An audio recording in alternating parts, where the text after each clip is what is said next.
The story kicks off in Shanghai City, inside a quiet little room. There, a woman with sea-green hair, Jiang Wangxin, is nursing her newborn son.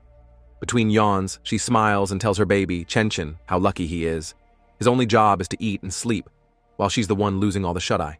Still, she insists it's worth it, as long as he grows up healthy. What she doesn't know? Her ordinary baby isn't ordinary at all. Inside that tiny body lives the soul of a man who already lived a full life. Baby Lin Zichen, that's his real name, is fully conscious, even if his brain is still developing. And just as he's adjusting to diapers and milk, a glowing blue game-like status screen pops up in his vision, labeling him Lin Zichen, 33 days old, biological level, ordinary tier 1. The infant reincarnator quickly realizes he's got to cheat. Baby gains XP. At 3 months old, while his parents, Dad Lin Yan and Mom Jiang Wangxin, marvel at his energy, little Lin Zichen is secretly grinding stats like a pro gamer. When he kicks his chubby legs for the 10,000th time, a system notification dings. Milestone achieved, 10,000 kicks. Unlocking ability, biological attribute use in advance. Translation: whatever body part he trains can grow infinitely stronger as long as it's carbon-based. Basically, his baby kick just unlocked infinite push-up DLC. Crawling in stealth mode. By 4 months, Lin Zichen can already sit up and crawl like a champ. But he plays dumb around his parents, only training at night to avoid blowing his cover. Each crawl, sit-up, and awkward baby shuffle earns him system points. By 5 months, he's walking. By 6 months, he can finally safely show off crawling without looking like a demon child. Then one day, the TV flashes breaking news. Aberrant beasts attacking. Gene fusers and cyborgs fighting side by side. That's when Lin Zichen realizes this world isn't his old Earth. It's a mutated one, swarming with monsters. Humanity only survives thanks to 2 paths. 1. Mechanical ascension, turning yourself into a cyborg. 2. Gene fusion, splicing your DNA with monsters to fight fire with fire. Zichen gulps. Dangerous world, check. His mission? Stay alive, lay low, and train like Rocky with a pacifier. The neighbors arrive. One fateful day, the doorbell rings. Enter Shu Ming in a blue dress, her husband Shenzani, and their purple-haired toddler daughter, Shenking Han, nickname Han Han. When Lin Zichen's baby eyes land on her, he just knows. First friend unlocked, destiny flag raised. Baby gym routines. At 7 months, Zichen's training goes full CrossFit. He's running, jumping, even doing baby sit-ups at night. By 8 months, he's cranking push-ups in his crib when, busted! His mom walks in, blinks, and sees her infant son doing sit-ups like a tiny action hero. She rubs her eyes, mutters about sleep deprivation hallucinations, the perks of being a web novel author, and walks away. Zichen plays dead, literally, by pretending to sleep. Crisis averted. But not for long. During bath time, his mom notices baby abs. Cue screaming. Dad rushes in, sees the 8-pack, and immediately declares their son a once-in-a-million prodigy destined for greatness. Zichen. Phew. They bought the genius baby excuse. Genius baby versus genius baby. Later, the news shows another prodigy. A 2-year-old lifting a 20-kilo dumbbell. Mom hugs Zichen proudly and declares, "My Chenchen is just as amazing." Zichen. Note to self, lift 20 kilos by age 2. Don't embarrass mom. Level 2, toddler arc. By the time he turns 2, the toddler cheat code pays off. Alone in the storage room, he casually one-hands a 20-kilo weight. Mission accomplished. But then, Zichen! Han Han is here to play. Panic. He drops the dumbbell and rushes out to meet his little purple-haired neighbor, who's now also 2. She beams, offering him a tart. From then on, playdates become unconventional. While Han Han plays like a normal toddler, Zichen straps her to his back like a human dumbbell for weighted training. Perfect plan, except for one recurring problem. Just as he's about to finish a set, warmth, wetness. Han Han has peed on him, again. Our genius reincarnator can face aberrant beasts, cyborgs, and gene fusers, but he cannot escape toddler bladder accidents. At the grand age of 3, Lin Zichen has gone full toddler bodybuilder. He casually one-hands a 40-kilogram weight, then turns on the TV and sees a prodigy 4-year-old struggling with a mere 30 kilos. Zichen smirks. Kid, please, get on my level. Yet despite his monstrous gains, his status screen still insists he's stuck at ordinary tier 1. The system basically says, congrats, you're swole for a bug. Frustrated, he wonders, what does it take to break into tier 2? First step into the world. Soon after, he leaves the house for the very first time. Outside, a glittering futuristic megacity. Beastmen stroll the streets, cyborgs hum with chrome, and everything screams, "Welcome to Earth Mutated Edition." He tags along with his mom and the neighbors, Shu Ming and her daughter Shenking Han, Han Han, his purple-haired shadow, to the library. While his mom cheerfully points at the kiddie picture books, Zichin makes a beeline for the encyclopedias, dragging a worried Han Han behind. The moms whisper, Shu Ming, why is he into those scary books? Zhang Wangshin, genes, genius genes. Meanwhile, Han Han just offers him cookies like a loyal sidekick. Through reading, Zichin learns the truth. Life is ranked into 6 biological levels: ordinary, advanced, rare, epic, legendary, and mythical, each split into 9 tiers. Normal humans, bottom feeders. Ordinary tier 1, basically ants with jobs. This lights a fire in him. He must climb the ladder and fast. Ding! New quest. Read 100 million characters. Reward, celestial root of wisdom. Zichin grins. Mind and body training unlocked. Accept it. Year 4. Kindergarten King. A year later, the little prodigy is 4, entering kindergarten hand in hand with Han Han and their teacher, Miss Yang Mei. Thanks to his grind, he finally breaks through to ordinary tier 2. His stats: 1 hand lift, 80 kilograms, high jump, 1.2 meters, 100-meter dash, 10.9 seconds. Basically, an Olympian trapped in a kindergartner's body. But even prodigies face drama. One day, Han Han is crying while other kids chant bedwetter. Zichin's eyes narrow. He leaps into the circle like a mini superhero, glares at the bullies, and growls, "If you bully Han Han again, I'll pee on your beds every day." The kids freeze. The insult is childish, but the menace is real. They burst into tears and quit kindergarten on the spot. Achievement unlocked. Kindergarten Kid King. New questline opened. Han Han gazes at him with sparkling admiration. Zichin just pats his chest proudly. Protector duties fulfilled. Memory buff and time skip. Half a year later, quest complete. After reading 100 million characters, he earns the celestial root of wisdom. Now he's rocking perfect eidetic memory and peak human learning ability. Time flies. Soon, Zichin and Han Han are almost 7, posing for their kindergarten graduation photo. By then, he's already training with a 200-kilogram barbell and sprinting 100 meters in 7.98 seconds. His vertical leap? Over 2 meters. And academically? He wipes out the entire elementary curriculum before even stepping foot in Sunshine Elementary School. At the national academic competition, he snatches first place effortlessly, just to get the system's title rewards.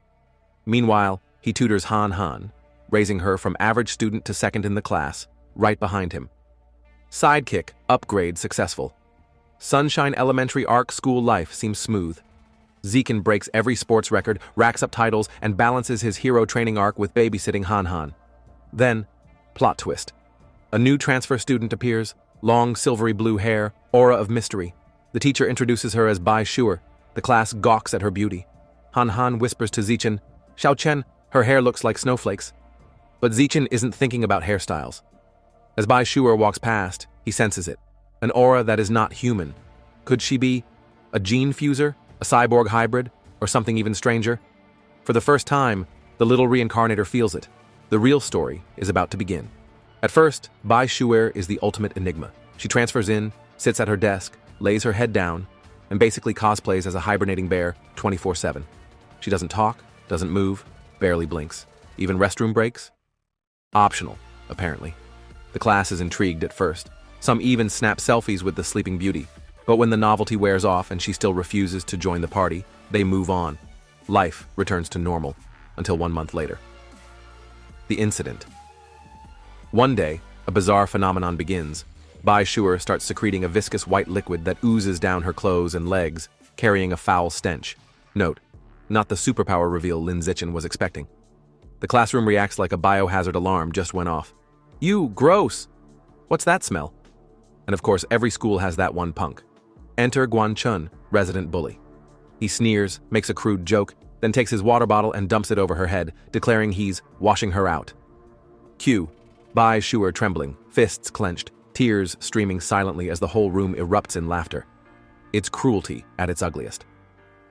Lin Zichin steps. In from her desk, Shen Qinghan tugs on Lin Zichin's sleeve, whispering, "Xiao Chen, can't we help her?" Zichin frowns. At first, he thought Bai was dangerous, but seeing her cry, soaked and humiliated, he realizes she's not a threat. She's just a lonely girl, and right now she needs saving.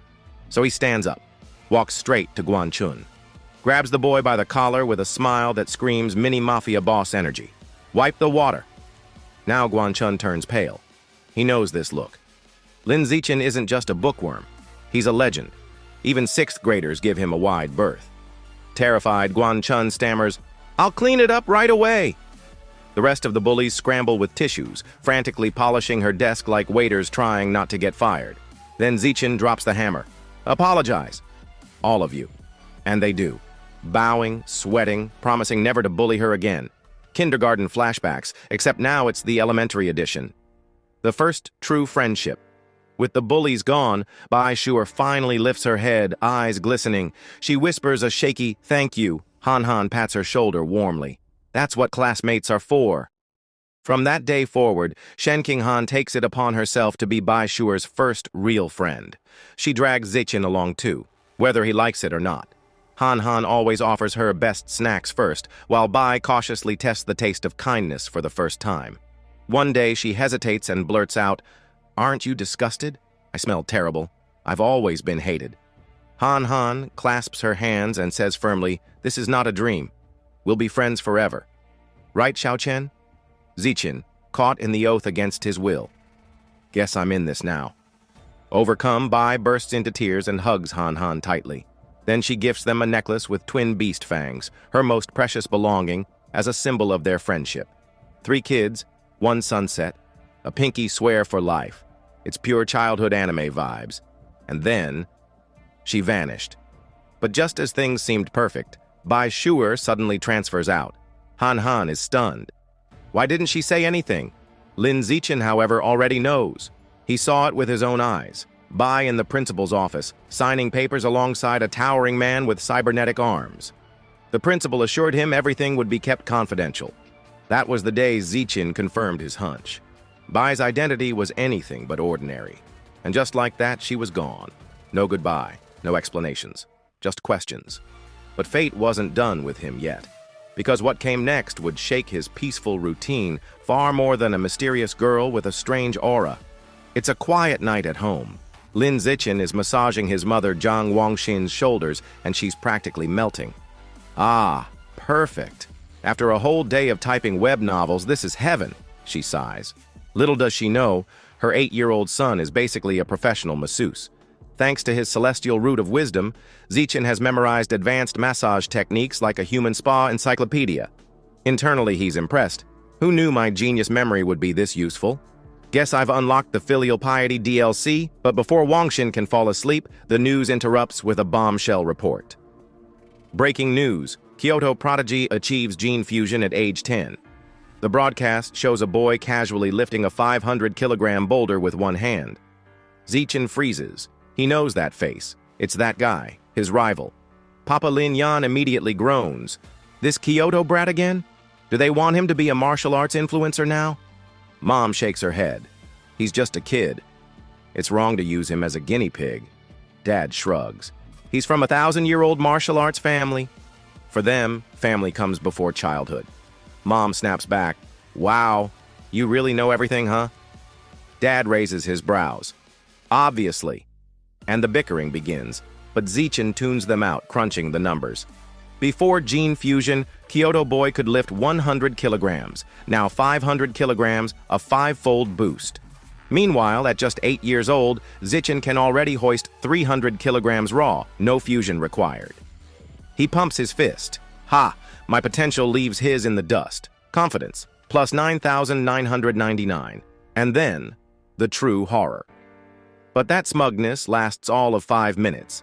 The next segment shows a neighboring country reduced to rubble, a massive explosion, entire city gone. The footage cuts to giant aberrant rats swarming the ruins, their massive jaws clamping down on screaming civilians before, well, let's just say it's not PG.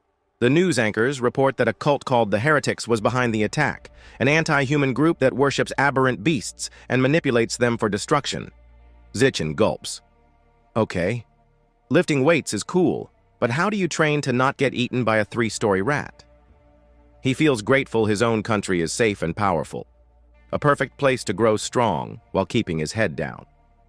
That's when the night sky shatters with sonic booms. Rushing to the window, he sees a squadron of heavily armed cyborgs streaking across the city like fighter jets. The sight makes his stomach drop. So much for safe and peaceful. Something big is happening. Necklace glows. By morning, everything looks normal again.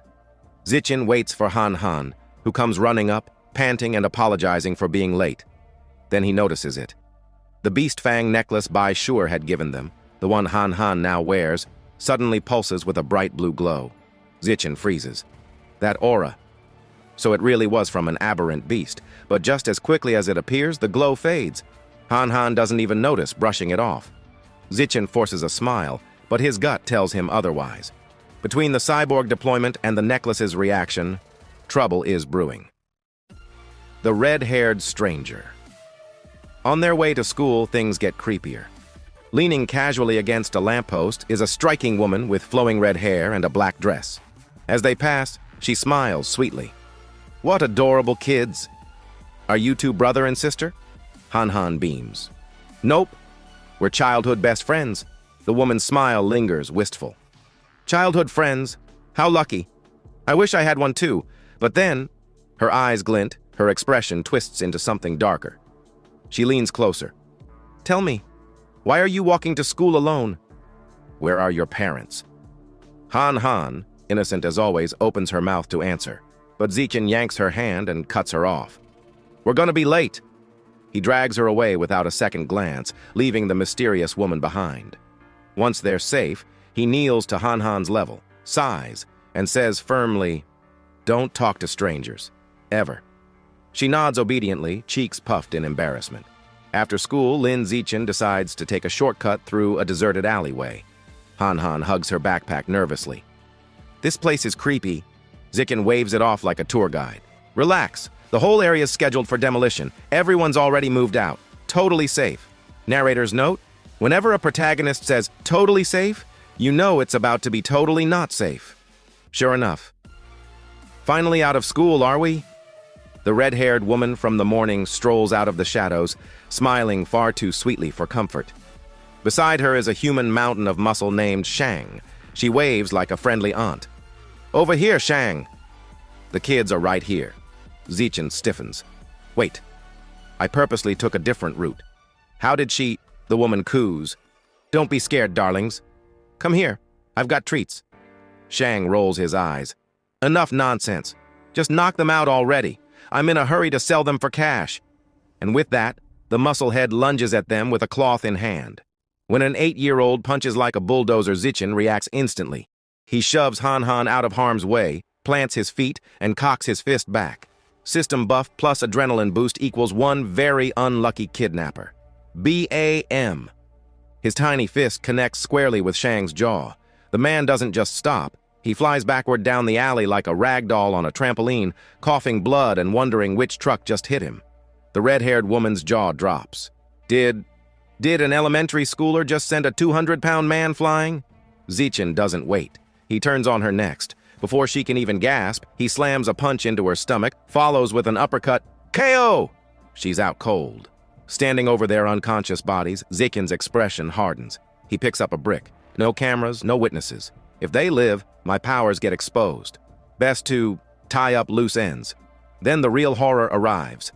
Before he can bring the brick down, the ground trembles, dust falls, buildings groan, and then, crash! A massive clawed hand smashes through a wall. A giant aberrant rat emerges, towering and monstrous. Its crimson eyes glow, its whiskers twitch menacingly. Han Han screams, frozen in terror. But instead of eating the kids, the rat looms over the unconscious red-haired woman. One swift swipe, slash! Her head rolls away. The beast casually picks it up like a trophy. Han Han lets out a blood-curdling scream. Zichen doesn't hesitate. He scoops her into his arms and bolts. That's a giant aberrant rat! Hang on, we need to get out of here now! Enter bunny-eared cyborg. As they sprint, a flash of red and gold streaks across the sky. A blonde female cyborg, helmet adorned with sleek rabbit ear attachments, dives into the alley. She's so fast, she looks like a streak of lightning. Han Han, clinging to Zichen's back, gasps. She's so fast! The cyborg lands behind the rat, gauntlets glowing. Deploying anesthetic smoke. Boom, boom, boom! Her projectiles erupt against the beast, filling the alley with fiery explosions and choking gas. Zichen shields Han Han with his body, teeth gritted. The rat roars in pain, stumbling, slowed by the anesthetic. The cyborg seizes the chance. In a blur of strikes, she tears into the monster, finishing it off in a brutal flurry. The giant aberrant rat collapses, lifeless. Aftermath and cake arc. That night, Zikin watches the news replay of the battle. He analyzes like a true future tactician. Her power level isn't that high. She had to weaken the rat first, and even then it took her 7 minutes to finish the job. Giant aberrant rats are terrifying. They can grow over 10 meters long and reach tier 5. Still, good thing we got out alive. Determination hardens his gaze. I need to train harder. If I want to protect Han Han, I can't rely on bunny cyborgs to bail me out every time. Cue montage, Zikin in his training space, squatting with a heavy barbell, system notifications popping like mobile game achievements. Birthday break life doesn't stop just because mutant rats do. Soon, Zikin and Han Han celebrate their 9th birthday together. Both families gather, a massive cake sits at the center, candles flickering. They blow out the candles, exchange wishes, then gifts. Zikin, thanks to his celestial root of wisdom, had crammed woodworking overnight and crafted an intricate wooden hairpin. Han Han squeals, sliding it into her hair. I love it. It's beautiful. Time skips forward. The two graduate elementary school. On the way out, Zikin's system dings. Achievement unlocked, dominated 9 years of compulsory education, titles gained, kindergarten kid king, plus elementary school top dog. His eyes sparkle. Next up, middle school overlord. Reward, survival of the fittest attribute. While most kids spent their summer break leveling up in video games, Lin Zikin spent his leveling up in real life. His regimen? 1,000 push-ups with a boulder on his back because dumbbells are for mortals. 10-kilometer runs that ended with system notifications instead of sweat stains. And then it happened. Ding. System notice, biological level breakthrough, ordinary 3rd tier. His new stats, one-hand lift, 700 kilograms, basically forklift mode. Vertical jump, 4 meters, NBA scouts weep. 100-meter dash, 6 seconds flat, Olympics canceled. Zikin wipes his brow and thinks, I wonder how the Kyoto Prodigy is doing. Kyoto Prodigy. The return. Coincidentally, the TV answers his question. Breaking news! At 14, the Kyoto Prodigy has fused with giant ant genes. Watch as he casually one-hands a 2,000-kilogram alloy block. His parents gawk. His dad mutters, show off. They're turning this kid into an influencer. Meanwhile, Zikin calculates like a smug mathematician. Giant ant genes multiply strength by 4 to 8, which means, without the boost, his real lift is about 500 kilograms. I'm already stronger. Huh. Zikin fist pumps. Just wait till I start fusing genes. I'll be unstoppable. Welcome to middle school. Because he was the city's top student, every elite middle school begged for him. Zikin chose Shanghai Middle School, on one condition. Shenning Han had to be in his class too. During registration, the principal and homeroom teacher practically roll out a red carpet. We're counting on you, Lin Zikin. Zikin smiles politely, but inside, I only came here for the badminton courts. Badminton bloodbath. On the court, Shenning Han twirls her racket dramatically. Fairy's curveball serve. The shuttlecock sails through the air. Zikin casually catches it mid-flight like he's picking fruit off a tree. But before their game can continue, trouble arrives. A group of upperclassmen swagger in. Their leader, rocking a backward cap, snatches the shuttlecock. Court's reserved, kids. His goons snicker. But hey, the little girl can stay and spar with us. Shenning Han plants her feet, fiery as always. Rules are rules. We were here first. Zikin steps forward, eyes cold. Back away from her. First come, first served. The cap-wearing leader sneers. I make the rules now. He tosses the shuttlecock up for a serve, but Zikin moves. Correction, he says. My rules are the only ones that matter. He leaps sky high, racket glowing with divine fury. His smash creates a white blur across the court. Crack! The leader's racket explodes into splinters. His cap flies off like a rocket. The upperclassmen stare, pale as ghosts. One whispers, if that had missed by an inch, our boss's head would be gone. They fold instantly, bowing in unison.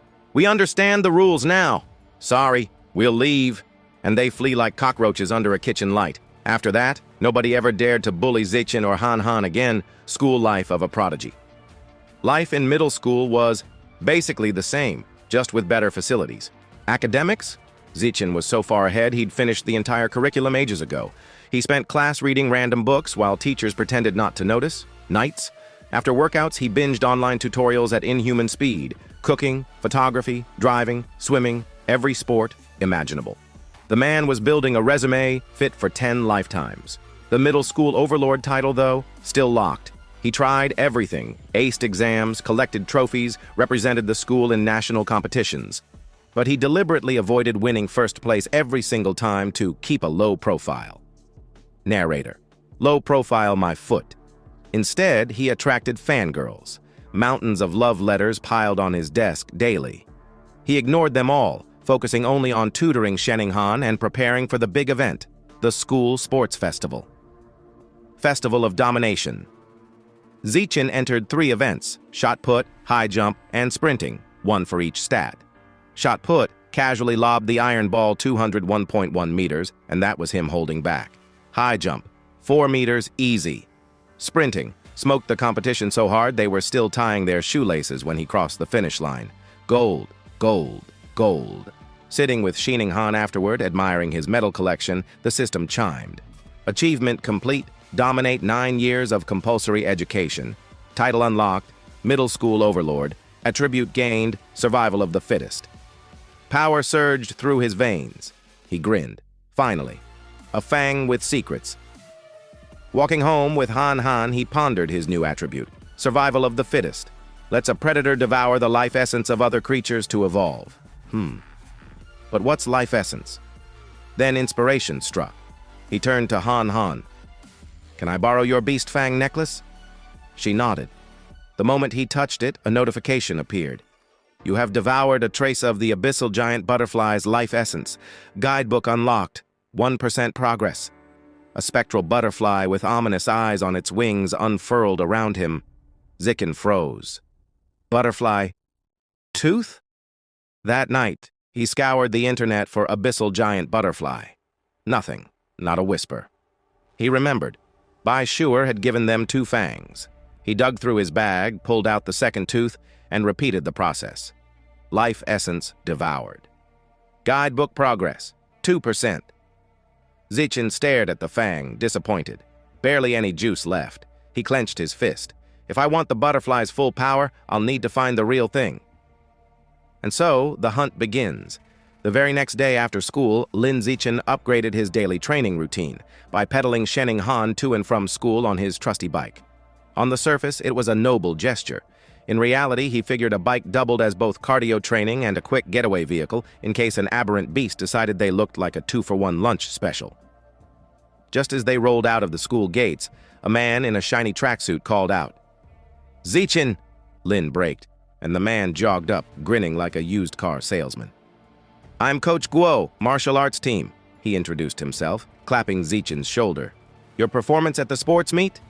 The best in school history. Truly incredible. You must join the team. Coach Guo's words came rapid fire like a machine gun of enthusiasm. Before Lin could squeeze in a polite, no thanks, the coach was already waving goodbye, shouting, Room C in the gym tomorrow. I'll be waiting for you. Zichin blinked.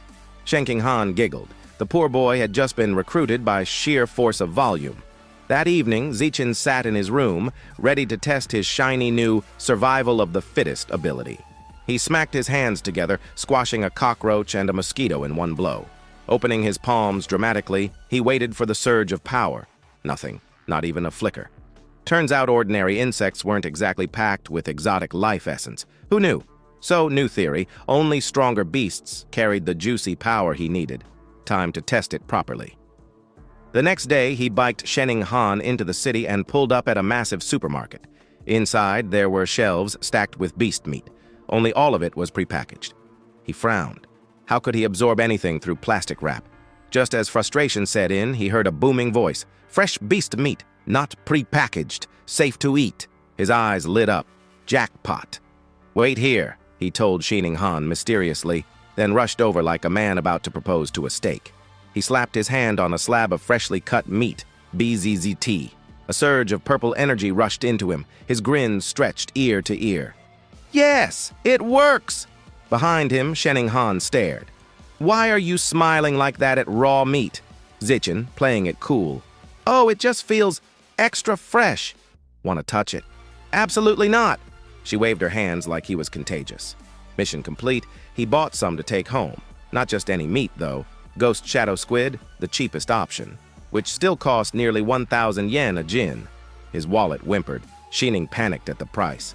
"Your mom's gonna kill you. At least call her first."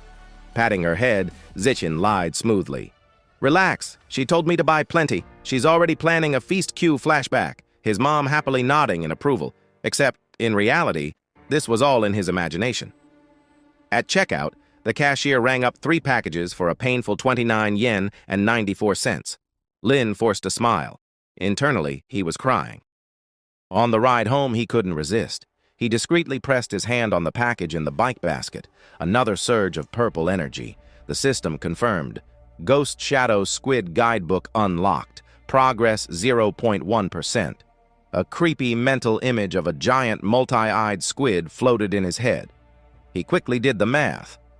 1 jin equals 0.1%, meaning 100 jin for 100%. That's 100,000 yen. His wallet fainted again.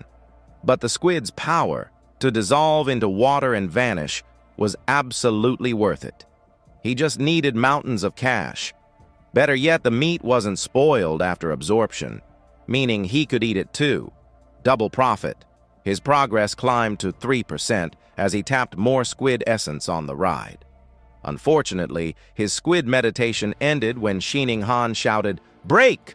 He screeched to a halt, barely avoiding mowing down a couple in the bike lane. He apologized, scolding himself for daydreaming. But the lane was packed. Why? Ahead, they saw it, a tense standoff. A muscular, red-haired man held a woman at knife point. Shining Han gasped. "It's Teacher Zia!" Police surrounded the area. Through a megaphone, the captain tried to calm the suspect. Officer Abing raised his gun, itching to shoot, but the captain yanked him back. "Too risky." "The hostage is too close," Abing muttered about gas. The captain rejected it. While the cops hesitated, Zichin acted. He picked up a pebble, flicked it with ridiculous precision, ping, and struck Abing's gun.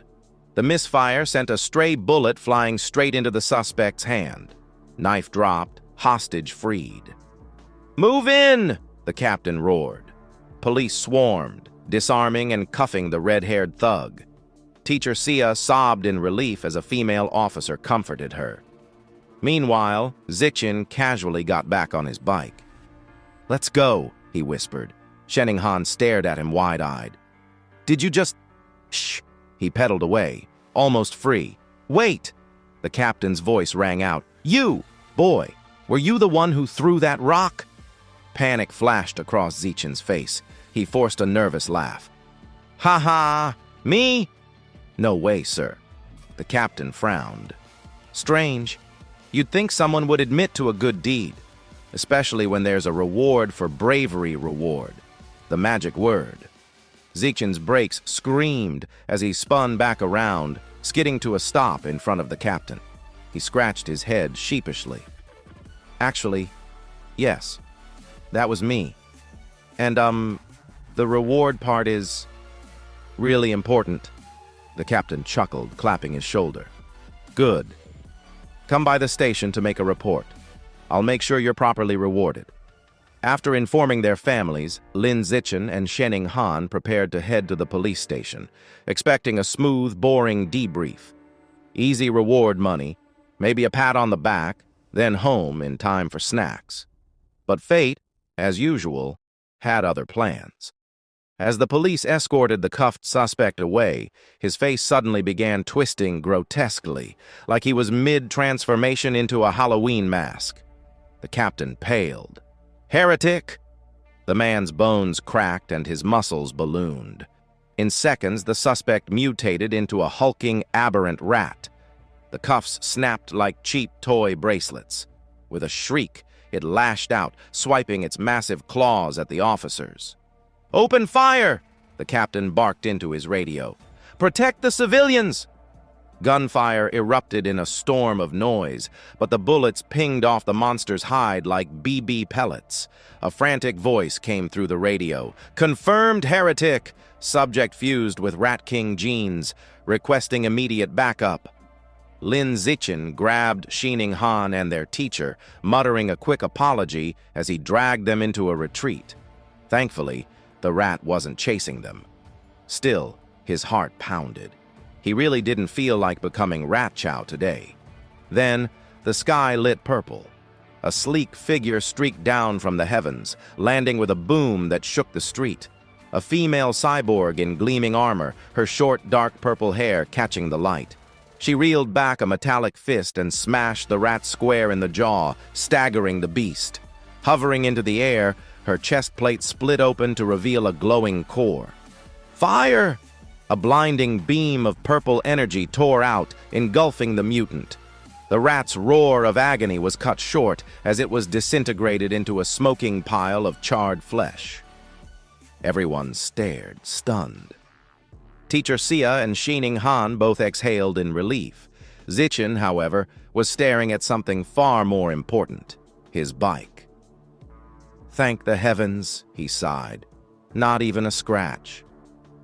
Do you know how much repairs would have cost? But relief didn't last. A foul stench hit him. He looked into the bike basket and his stomach dropped. The ghost shadow squid. His precious, overpriced squid, spoiled. The meat had turned gray and limp, oozing stink. He realized the truth. Absorbing life essence did spoil the meat, but only after a short delay. Grimacing, he lifted a tentacle with tragic solemnity. Putting on his best Oscar-worthy performance, he dramatically tossed it to the ground. Damn you, heretic! Damn your rat cult! Even the cyborg's laser couldn't spare my dinner. Teacher Zia patted his shoulder kindly. What matters is that everyone's safe. Zichen nodded, mourning his wallet more than the squid. At the captain's request, they rode with the security team to the station. Unfortunately, they were crammed into the same van as the scorched heretic remains. The smell was indescribable. Even Zichen's squid smelled better. He sat stiffly, pinching his nose when a thought struck him. Bai Shuer's beast fangs had still contained life essence long after death. His eyes flicked to the charred corpse. Could there be essence left in that too? And if so, could I snatch some Rat King genes for myself? Curiosity won. He discreetly reached a hand toward the remains. The instant he touched, scorched flesh, bezizt. A powerful surge of red energy shot into him. System prompt. Devoured trace of giant Rat King's life essence. Guidebook unlocked. Progress, 5%. His jaw nearly dropped. That was more than the squid gave him by orders of magnitude. Freshness mattered. The closer to alive, the stronger the harvest. Before he could gloat too long, Officer Abing noticed him leaning forward. Hey kid, sit still. Zichen jerked upright. Ah. Just stretching, sir. At the public security office, the captain handed him paperwork. I've applied for your bravery reward. But his sharp eyes narrowed. How did a middle schooler, in poor lighting from that distance, manage to hit the suspect's knife hand with a rock? Perfectly? Zichen scratched his cheek. I train my right hand a lot? The captain blinked. What does that even mean? Before he could press further, Shining Han's voice called out, Auntie's here! Zichen turned, stunned to see his parents rushing in. His mother, Jiang Wangshan, ran straight to him with tears in her eyes, wrapping him in a desperate hug. Zichen, my baby, are you hurt? You scared me half to death. He hugged her back awkwardly. I'm fine, Mom. Really, I even got a bravery reward. Promise me, she cut in, gripping his shoulders. Next time, you hide. I don't care about rewards. I only care about seeing you grow up safe for once. Zichen was speechless. Her words hit deep. He nodded. Okay, Mom. I promise. As they left, the captain silently watched, still unsettled by the boy's vague answers. Something about Zichen didn't add up. On the way out, Zichen overheard two female officers gossiping. Perverts are getting more brazen, one muttered. Not perverts. Heretic, the other corrected. He was a liberal arts student from Guangyuan University. Brainwashed by the rat god cult. The first officer cursed. Then we need to wipe out this cult at the root. The root, the other replied grimly, is their so-called Rat King. The name made Zikin freeze. His eyes lit up. On the ride home, Lin Zikin did what any self-respecting teenager would do after barely escaping a mutant rat attack. He pulled out his phone and started Googling. To his surprise, there was plenty of information on the rat god cult, almost like they had their own Reddit forum. Scrolling through, he learned their headquarters was in Shanghai, and most members were society's outcasts, the type of people who failed their exams, got rejected on dating apps, and then decided worshiping a giant rat was the logical next step. But the real shocker was the Rat King himself. Apparently, he wasn't just a big, ugly rodent. He wanted to evolve into a higher life form. He was forcing his followers to collect evolution materials like some nightmarish Pokemon trainer. Zikin's blood ran cold. Wait, does that mean the Rat King has sentience? Before he could spiral into existential dread, his attention shifted outside the car window. There, waddling down the sidewalk like it owned the place, was a rat nearly the size of a cat. He froze. Rat King's spy? A second later, he scoffed at himself. This was the South. Cat-sized rats were practically local wildlife. Shaking off the thought, he glanced at Shen Qinghan. She was awfully quiet, fidgeting with her knees pressed together like she was guarding a national secret. Zichen instantly understood. Ever since childhood, whenever she got nervous or scared, she, well, couldn't exactly control her bladder. Most people would find it embarrassing. Zichen, however, always felt this quirk was hiding some kind of mysterious potential, like maybe her power was sealed in her bladder. When they finally got home, Zichen's mother, Zhang Wang, immediately noticed the absence of nearly 3,000 yen worth of ghost shadow squid meat. Her jaw dropped. "Where's the meat?" Thinking fast, Zichen gave his best sheepish smile. I must have dropped it when I was running for my life." His mother gasped. "Forget the meat, child. What matters is that you're safe." Zichen breathed a sigh of relief. Fooled her. Unfortunately, his father, Lin Yensen, was less sentimental. The man puffed up his chest like a worn-out office worker who still wanted to believe he was tough. "I'll go back and find it," he declared. "Spoiled or not, I don't waste money." Panic struck Zichen. "No, Dad. It's too dangerous. And besides," he hesitated, "it's already spoiled." Suspicion flickered in his father's eyes. "And how exactly do you know it's spoiled?" Sweat trickled down Zichen's neck. "Lucky guess?" Meanwhile, back at the police station, Captain Hun Shan was brooding in his office with a cigarette, replaying the night's events. One thought gnawed at him. How the hell did an ordinary middle schooler throw a rock with sniper-level precision in pitch darkness? That's when he heard it, the scratching sound. He turned. Perched on the filing cabinets was a rat. Not just any rat. A massive one, with beady eyes gleaming in the shadows. The captain reached for his pistol. The rat leapt. Gunshots.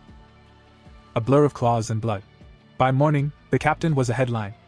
The next day, Lin Zichen slumped over his desk, sighing like an old man trapped in a teenager's body. The heretic, the cyborg girl, the mutant rat, he was painfully aware of how weak he still was. And more importantly, how broke. He needed beast meat. Lots of beast meat. And beast meat wasn't cheap. For a moment, he considered becoming an influencer. But no, too flashy. He wanted to keep a low profile. Selling study materials? Boring. Then it hit him. In this world, martial arts and gene fusion mattered way more than academics. So he marched straight to Building C, where the school martial arts team trained. Coach Guo was sipping tea from a thermos when Zichen approached. "Coach," Zichen asked casually, "if I join the team, will I get to compete in city tournaments? And is the prize money, say, in the tens of thousands?" Coach Guo's eyes lit up. Of course. That was all Zichen needed. He shook the coach's hand firmly. "I'm joining." The coach nearly spit out his tea in excitement. He gathered the team to introduce their new recruit.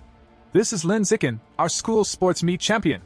The teammates, Zhang Kai, Hang Tianing, or Ashing, Lu Tong, and Hanigua, nodded their greetings. Since Zichen had no formal training, Coach Guo demonstrated the basics, simple fists and kicks. "They may look easy, but they're tough. Our fastest learner, Lai Shutong, needed a whole week to get them right. Zikin nodded politely, but inside, he was grinning. With his celestial root of wisdom, aka Heaven's cheat code, he already understood every detail. He stepped up, assumed a stance, and began. Fist. Perfect form. Kick. Flawless execution. Transition. Seamless. Ding! A system notification popped up, granting points in vitality, strength, dexterity, and proficiency. The room went dead silent. The coach's jaw dropped. His thermos nearly slipped from his hands. The team just stared. Coach Gua had one thought. This kid isn't human. He's a once-in-a-million martial arts prodigy. That evening, Zikin rushed home for dinner. His mother proudly unveiled a platter of ghost shadow squid, the very meat he craved. The aroma alone made his mouth water. He devoured it happily, but then came the ding. A system notification informed him he had absorbed a trace of the squid's life essence, pushing his guidebook progress to 3.01%. Zikin nearly spat out his food. Wait. I could have just eaten it this whole time? All that fuss with spoiling and blaming heretics? While he sulked inwardly, the TV blared breaking news. A 14-year-old genius girl, the youngest cyborg in history, was being profiled. She could lift a 5,000 kilograms SUV with one hand, sprint 100 m in 3 seconds, and leap 8 meters straight up. Zikin blinked. Cybernetics versus gene fusion. Which path is stronger? His musings were interrupted by another broadcast, this time grim. Captain Hun Shan had been killed in his office. Surveillance showed a giant mutant rat attacking him before disappearing into the night. Zikin froze, remembering the rat he'd seen yesterday. His stomach churned. The danger was growing. He needed to train harder. So he did. Days later, his stats were insane.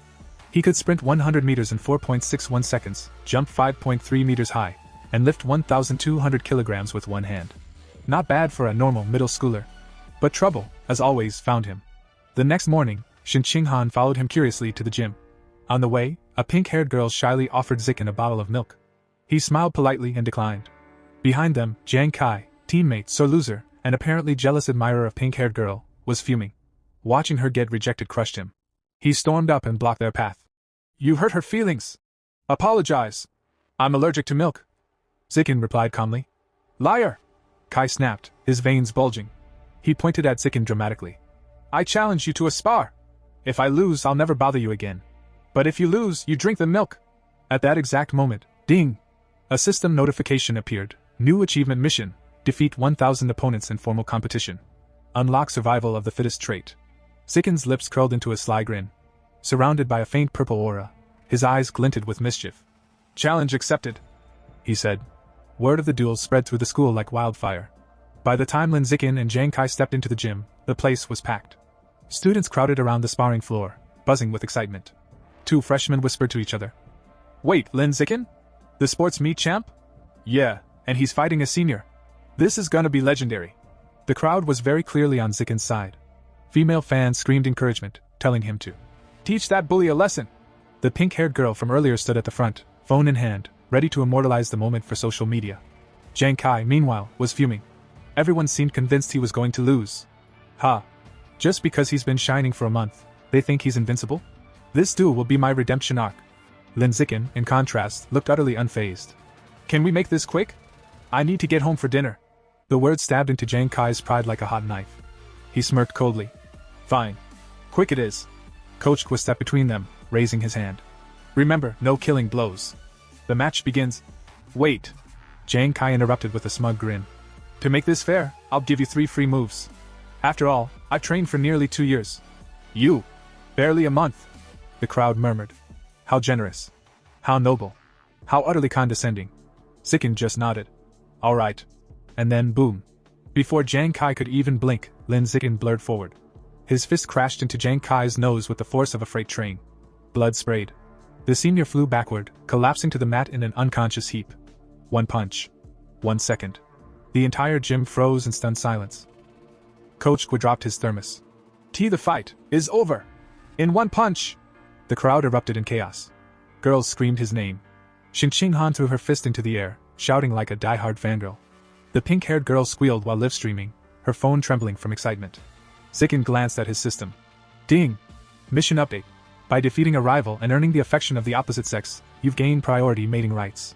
His progress toward natural selection was now officially at 1/1000. He sighed inwardly. Still 999 to go. This is going to take forever. So he turned to the rest of the martial arts team. Smiling just a little too warmly, he asked, "Shall we spar next?" The team members went pale. "I have to cram tonight. My mom's waiting with dinner. I think I'm coming down with the plague." Before they could escape, Jang Kai stirred. Wobbling to his knees, he glared at Zikin. You sneak attacked me. I demand a rematch." Coach Gua barked. "Enough. Accept defeat like a man." Then, rubbing his chin, he muttered, "Unless it really was a lucky punch. Let's test it. Xiaozi, step up." A spiky-haired boy froze like a deer in headlights. "And me? See, can't we just, play cards instead?" Despite trembling, he assumed a fighting stance. 10 minutes later, several martial arts members lay groaning on the gym floor, clutching bruises. Zikin stood over them, dusting his hands. He hadn't even gone all out, just a few light taps. He checked his system again. Nothing. No progress. Damn. Friendly spars don't count. Only official matches do. Just then, a heavy hand clapped his shoulder. Coach Gua's face gleamed with unholy delight. "Lin Zikin! You're a prodigy! With you, our team will dominate regionals. First place is ours." Zikin's eyes lit up. The tournament, of course. Official battles, one after another. This is my fast track to 1,000 victories. But before his grand plans could spiral further, a voice croaked out. Jang Kai, barely upright, pointed at him dramatically. "Lin Zikin! I acknowledge you. From this day forward, you are my superior, my master, my—" "Okay, that's enough." Coach Gua cut in quickly. Shin Qinghan looked horrified. The pink-haired girl turned off her phone. Even Zikin shivered at the bizarre declaration. The crowd scattered fast, leaving Jang Kai alone, still rambling about loyalty and honor to absolutely no one. In this world, high schoolers had to choose martial arts or academics. Given the growing danger of aberrant beasts, martial arts was the obvious path. Shin Qinghan, determined not to fall behind, threw herself into training with Zikin. Their daily routine was brutal: a 30,000-meter run, an hour of sparring, countless push-ups and sit-ups. At the end, Zikin would even give her massages to ease her sore muscles, though Shin Qinghan always turned bright red. And Zikin? He trained twice as hard, hell-bent on reaching the top before the rat god's cult grew any stronger. 1 month later, the big day arrived. The regional martial arts tournament. The gym buzzed with banners, teams warming up, and the smell of fried snacks from the stands. Lin Zikin stood tall at the entrance, eyes sharp, fists clenched. This was it. The battlefield that would decide his future. And the fastest way to rack up 999 more wins. The regional martial arts tournament was being held at the massive city gymnasium, a place so big it felt like a sports anime opening was about to start at any moment. The arena was packed to the rafters with students, parents, teachers, and at least one confused old man who had just wandered in for free snacks. In the waiting area, the air was thick with tension. Coach Gua paced back and forth like a man trying to find a bathroom during halftime. He checked the match roster, then dramatically slammed it down. Why did it have to be Shanghai #1 high in the first round? He wailed. Another team member chimed in, face pale. Coach, they have that guy who ran a 100-meter dash in under 9 seconds. The entire team collectively died a little inside. Before despair could swallow them whole, Lin Zikin raised his hand with the calm of a man who had already mentally scheduled dinner after winning. I'll go first, he said casually. Coach Gua blinked at him, torn between terror and hope. Fine. Don't die.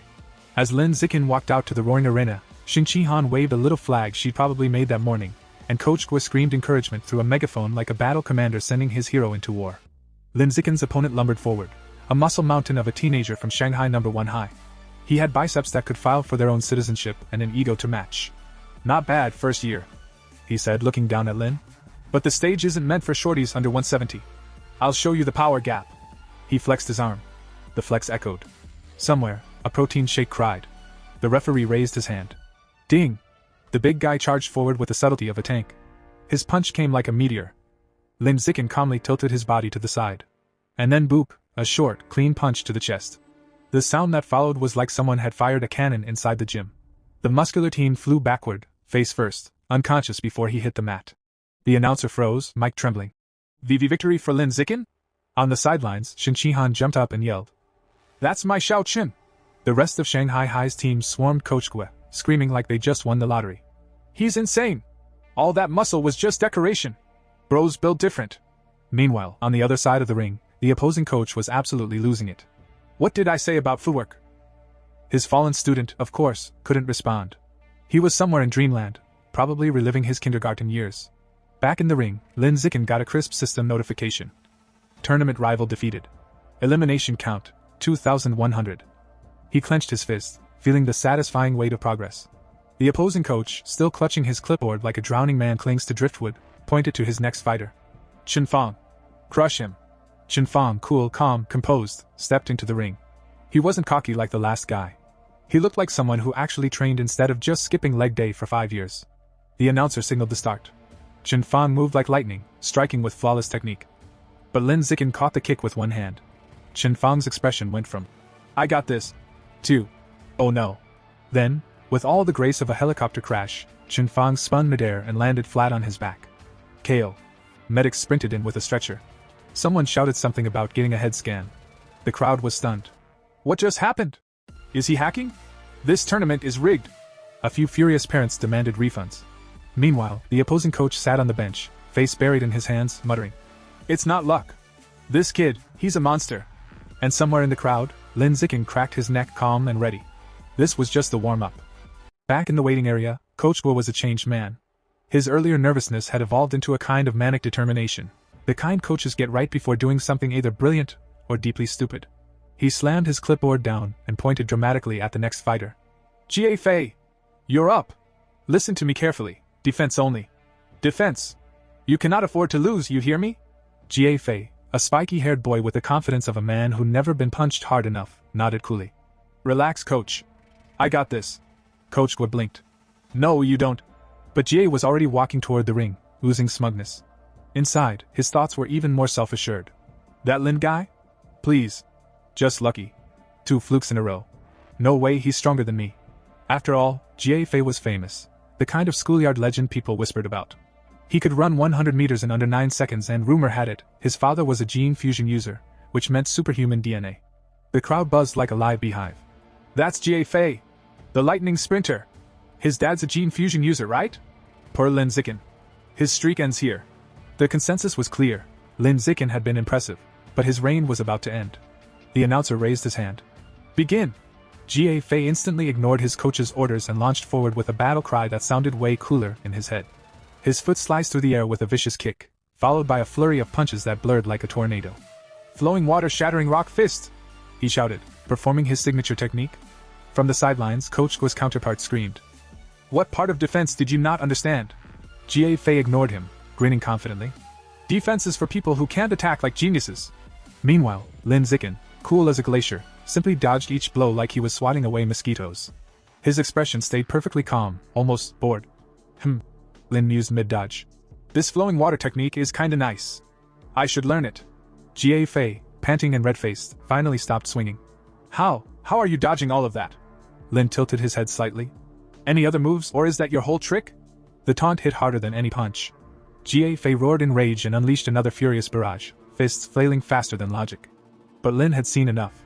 "All right then, let's end this." In the blink of an eye, Lin sidestepped the final punch and countered with a single devastating kick to Jie Fei's midsection. There was a boom, followed by a gasp from the entire arena.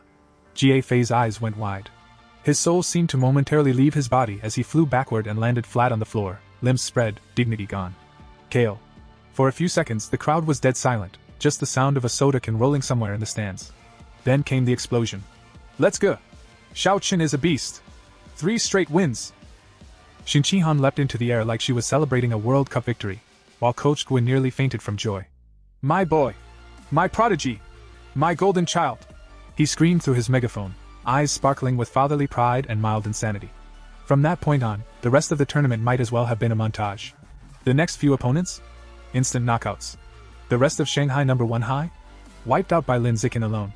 Over the next 2 days, Lin single-handedly defeated 2 more schools.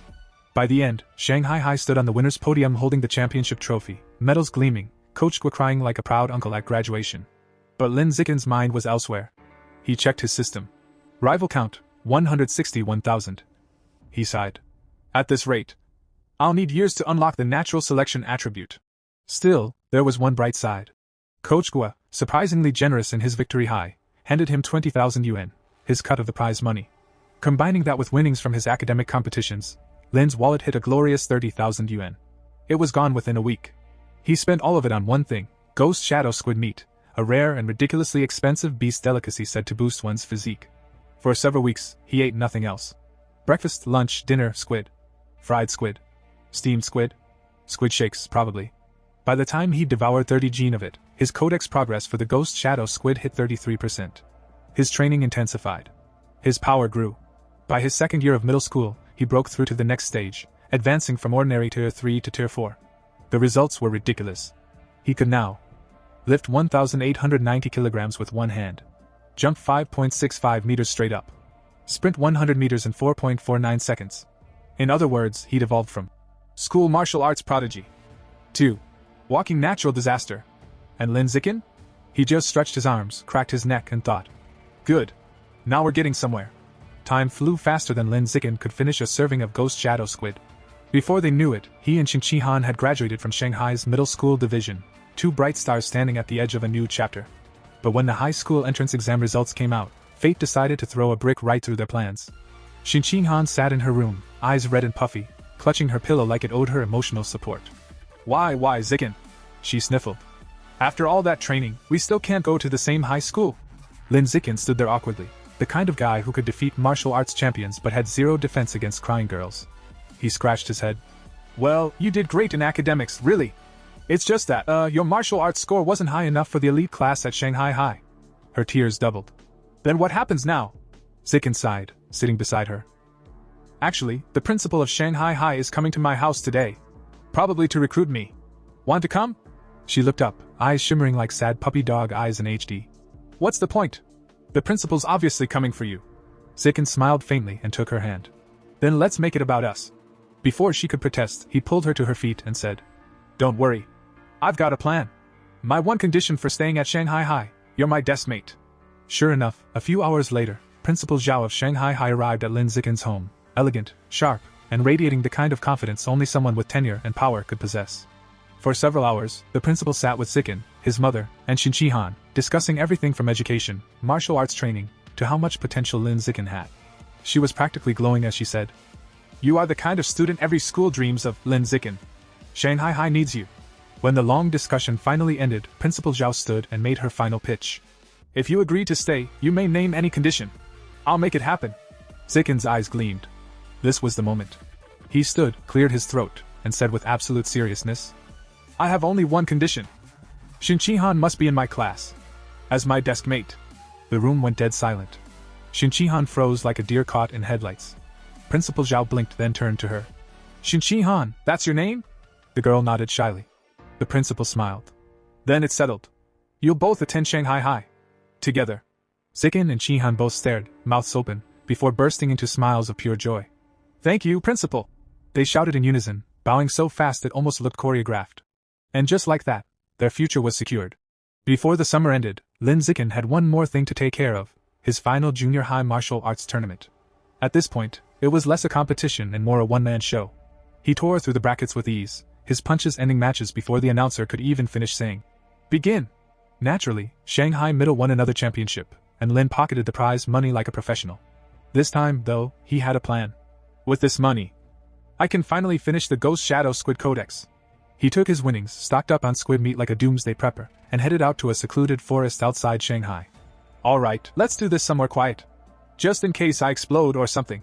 He began devouring the last of the squid meat, and soon a brilliant blue aura surrounded him. The ground trembled, his system pinged like a jackpot machine, and his body overflowed with power. Codex progress 100%. You have unlocked the Ghost Shadow Squid Codex. New attribute, Blessing of Liquid Affinity obtained. The description popped up. Enhances affinity with water. Grants movement freedom and stealth in aquatic environments. Zikin blinked. So, I'm basically a better swimmer now. He stared at the limp squid tentacles in his hands, unimpressed. Still, to be sure, he decided to test it. At a nearby pond, Lin Zikin slipped into the water like a man testing the world's least exciting superpower. He waited. Nothing. Then he realized.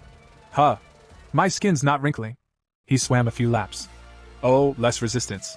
That's something, I guess. After a while, he sat waist deep in the pond, staring at his reflection, looking more like a depressed mermaid than a martial artist. All that effort, for a glorified bath perk. He sighed deeply, then smirked. Fine. It's a low-tier beast. Can't expect too much. Next time, I'll get a real one. His thoughts drifted to the giant mutant rats he'd once encountered. The image reignited a spark inside him.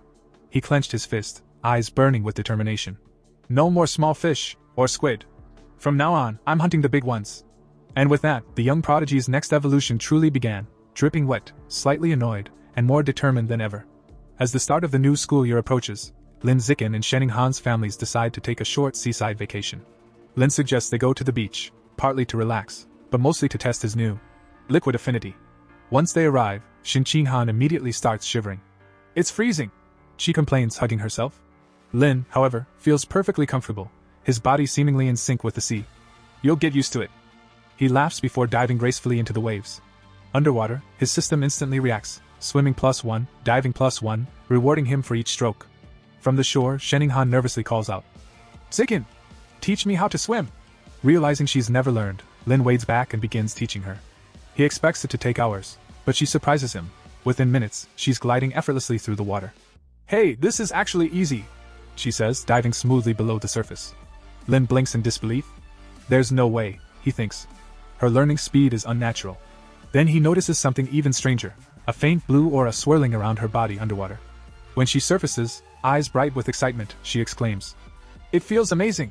My eyes don't sting at all, the water feels nice." That's when Lin's brain kicks into overdrive. Wait, could her childhood bedwetting problem actually be a sign of water affinity? He remembers stories from his parents' novels, characters born with rare cultivation bodies. The more he thinks about it, the more it fits.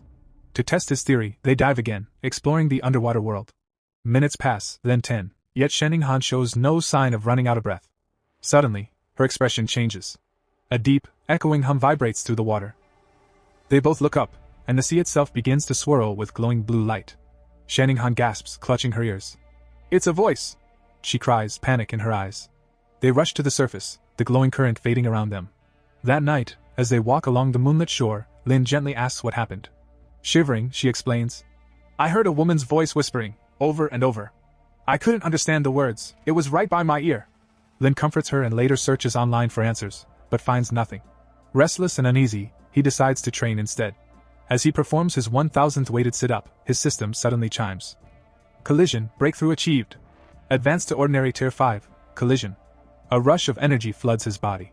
His speed, strength, and reaction time skyrocket. Testing his limits, he sprints across the empty beach, 100 meters in just 3.64 seconds. With a single leap, he soars nearly 7 meters into the air. Curious, he grips a nearby parked car, and effortlessly lifts the 1.6-ton vehicle with one hand. Breathing hard, he grins under the moonlight. Tier 5, finally. Now, even those monstrous mutant rats that once terrified him no longer seem invincible. As dawn breaks, his path feels clearer than ever. The vacation ends, and with newfound power and curiosity, Lin Zikin and Shenning Han return to Shanghai High to begin their next chapter. The first day of high school begins with Lin Zikin and Shin Han arriving early for class duty. The classroom is quiet, until two girls walk in and immediately start whispering. "Isn't that Lin Zikin? He's so handsome. Lucky us. We get to do class duty with him." Lin pretends not to hear, but internally he's confused. How do they already know me? Before he can think too much about it, his system dings. Lightbulb, new quest, social animal. Complete 1000 cooperative tasks to unlock new biological attribute, social animal. He stares at the glowing blue window in disbelief. Even cleaning class triggers a quest now? As he sweeps beside Shin Han, he wonders what kind of attribute, social animal, could be. Increased teamwork ability? Social charm? Party buffs? Either way, it's something new, and that's enough to keep him interested. After school, he heads straight for his favorite place, the Mammoth Supermarket. The moment he enters the beast meat section, his eyes sparkle. Rows of exotic meats glow faintly with stored life energy. But one item catches his attention. Eagle Savage Giant Eagle Head, 1,998 yuan per gene. A grin spreads across his face. Perfect. The Savage Giant Eagle, a higher tier aberrant beast known for its monstrous speed and vision, 30 times sharper than a normal human's. The kind of power any fighter would kill for. That night, back in his room, Lin Zikin lays his hand over the packaged eagle meat. A blue light pulses through his palm as his system hums to life. Sparkles, devoured trace of Savage Giant Eagle's life essence. Guidebook progress plus 1%. He does the math quickly. 1 gene equals 1% progress. Meaning, he'd need 200 gene, or over 200,000 yuan, to fully unlock it. He sighs but grins anyway. Fine. Then I'll just win more tournaments. With renewed determination, he decides, before his second year, he will unlock the Savage Giant Eagle's Code DX. The next morning, school officially begins. The teachers introduce themselves one by one. The calm yet intimidating martial arts instructor. The eccentric mechanical modification teacher. The serious gene fusion lecturer. and the gruff wilderness survival veteran. Then it's the student's turn. A long-haired girl, Chu Yuyutan, introduces herself as an arts specialist. A bubbly pink-haired girl, Jianya, proudly says she loves anime, cosplay, and sports. Next, a quiet boy, Manhwa, admits he mostly plays video games. Then, it's Shinqinghan's turn. Blushing bright red, she stands and stammers. "And my name is Shinqinghan. I like drawing, please take care of me." Finally, Lin Zikin stands up. He simply says, "Lin Zikin. I look forward to working with everyone." Then sits down again. Short. Cool. Mysterious. After class, a brown-haired girl named Chu Rui approaches Shinqinghan. "Hey, what was your entrance exam score?" Shinqinghan smiles nervously. 709. Chu Rui gasps. "That's over 10 points higher than mine. Amazing." Then Chu Rui leans closer. "What about your physical test score?" "I only got 95. Panic flashes across Shinqinghan's face. Mine wasn't that good." Chu Rui keeps guessing. 94? 93? While Shinqinghan shrinks into her seat. Her actual score was 79, barely enough to pass into the elite class. Before she can sink any lower, a sudden thud interrupts them. A hand slams onto the desk. It's Lin Zikin. He leans forward, casually smiling. "Hey, mind if I add you on WeChat?" Chu Rui freezes, then blushes furiously. "Why yes. Of course." Shinqinghan watches in relief as Lin deflects the conversation, silently thanking him for saving her from more embarrassment. Then Lin turns to a boy named Yu. "Let's add each other too." After connecting, he immediately creates a 4-person group chat. Ding! White heavy checkmark, cooperative task +1, progress, 2/1000. He smirks. Easy progress. The 4 start chatting and quickly bond. Yu reveals he's from Menyuan City and ranked 8th in their youth martial arts tournament. Chu Rui proudly mentions her family runs a clothing store chain. Lin and Shinqinghan share their Shanghai backgrounds, and soon the group feels like fast friends. Then Yu grins. "So, who do you think's the strongest in our class?" Chu Rui doesn't hesitate. "Obviously Lin Zikin, he was top scorer in the whole district." Yu's jaw drops. "Wait, seriously?" Lin just chuckles modestly. "Not necessarily. The principal recruited 2 powerhouse transfers from Menyuan City." He points across the room. First, Wang Shuer, a blonde-haired prodigy who can run 100 meters in 7.98 seconds. And next to him, Lu Gang, a massive boy who can lift a 300 kilograms barbell with one hand. The class collectively gasps. Even Shinqinghan looks awed. Lin Zikin, however, just smirks inwardly. 7.98 seconds? 300 kilos? I surpassed that years ago. When the bell rings, everyone lines up for textbook distribution. This semester's subjects: martial arts, gene fusion, mechanical modification, wilderness survival. Lin glances at the pile of books and smiles faintly. He's already studied all of it. As the others chatter excitedly, he quietly slips away, looking for a secluded place to train. His high school journey has just begun. And with his new social animal quest, new friends, and a new beast goal, Lin Zikin is ready to rise higher than ever. Flexed biceps fire. As Lin Zikin trains alone, his thoughts drift toward darker matters. The rat god cult, still active, still dangerous. Sure, the cops caught a few small fries.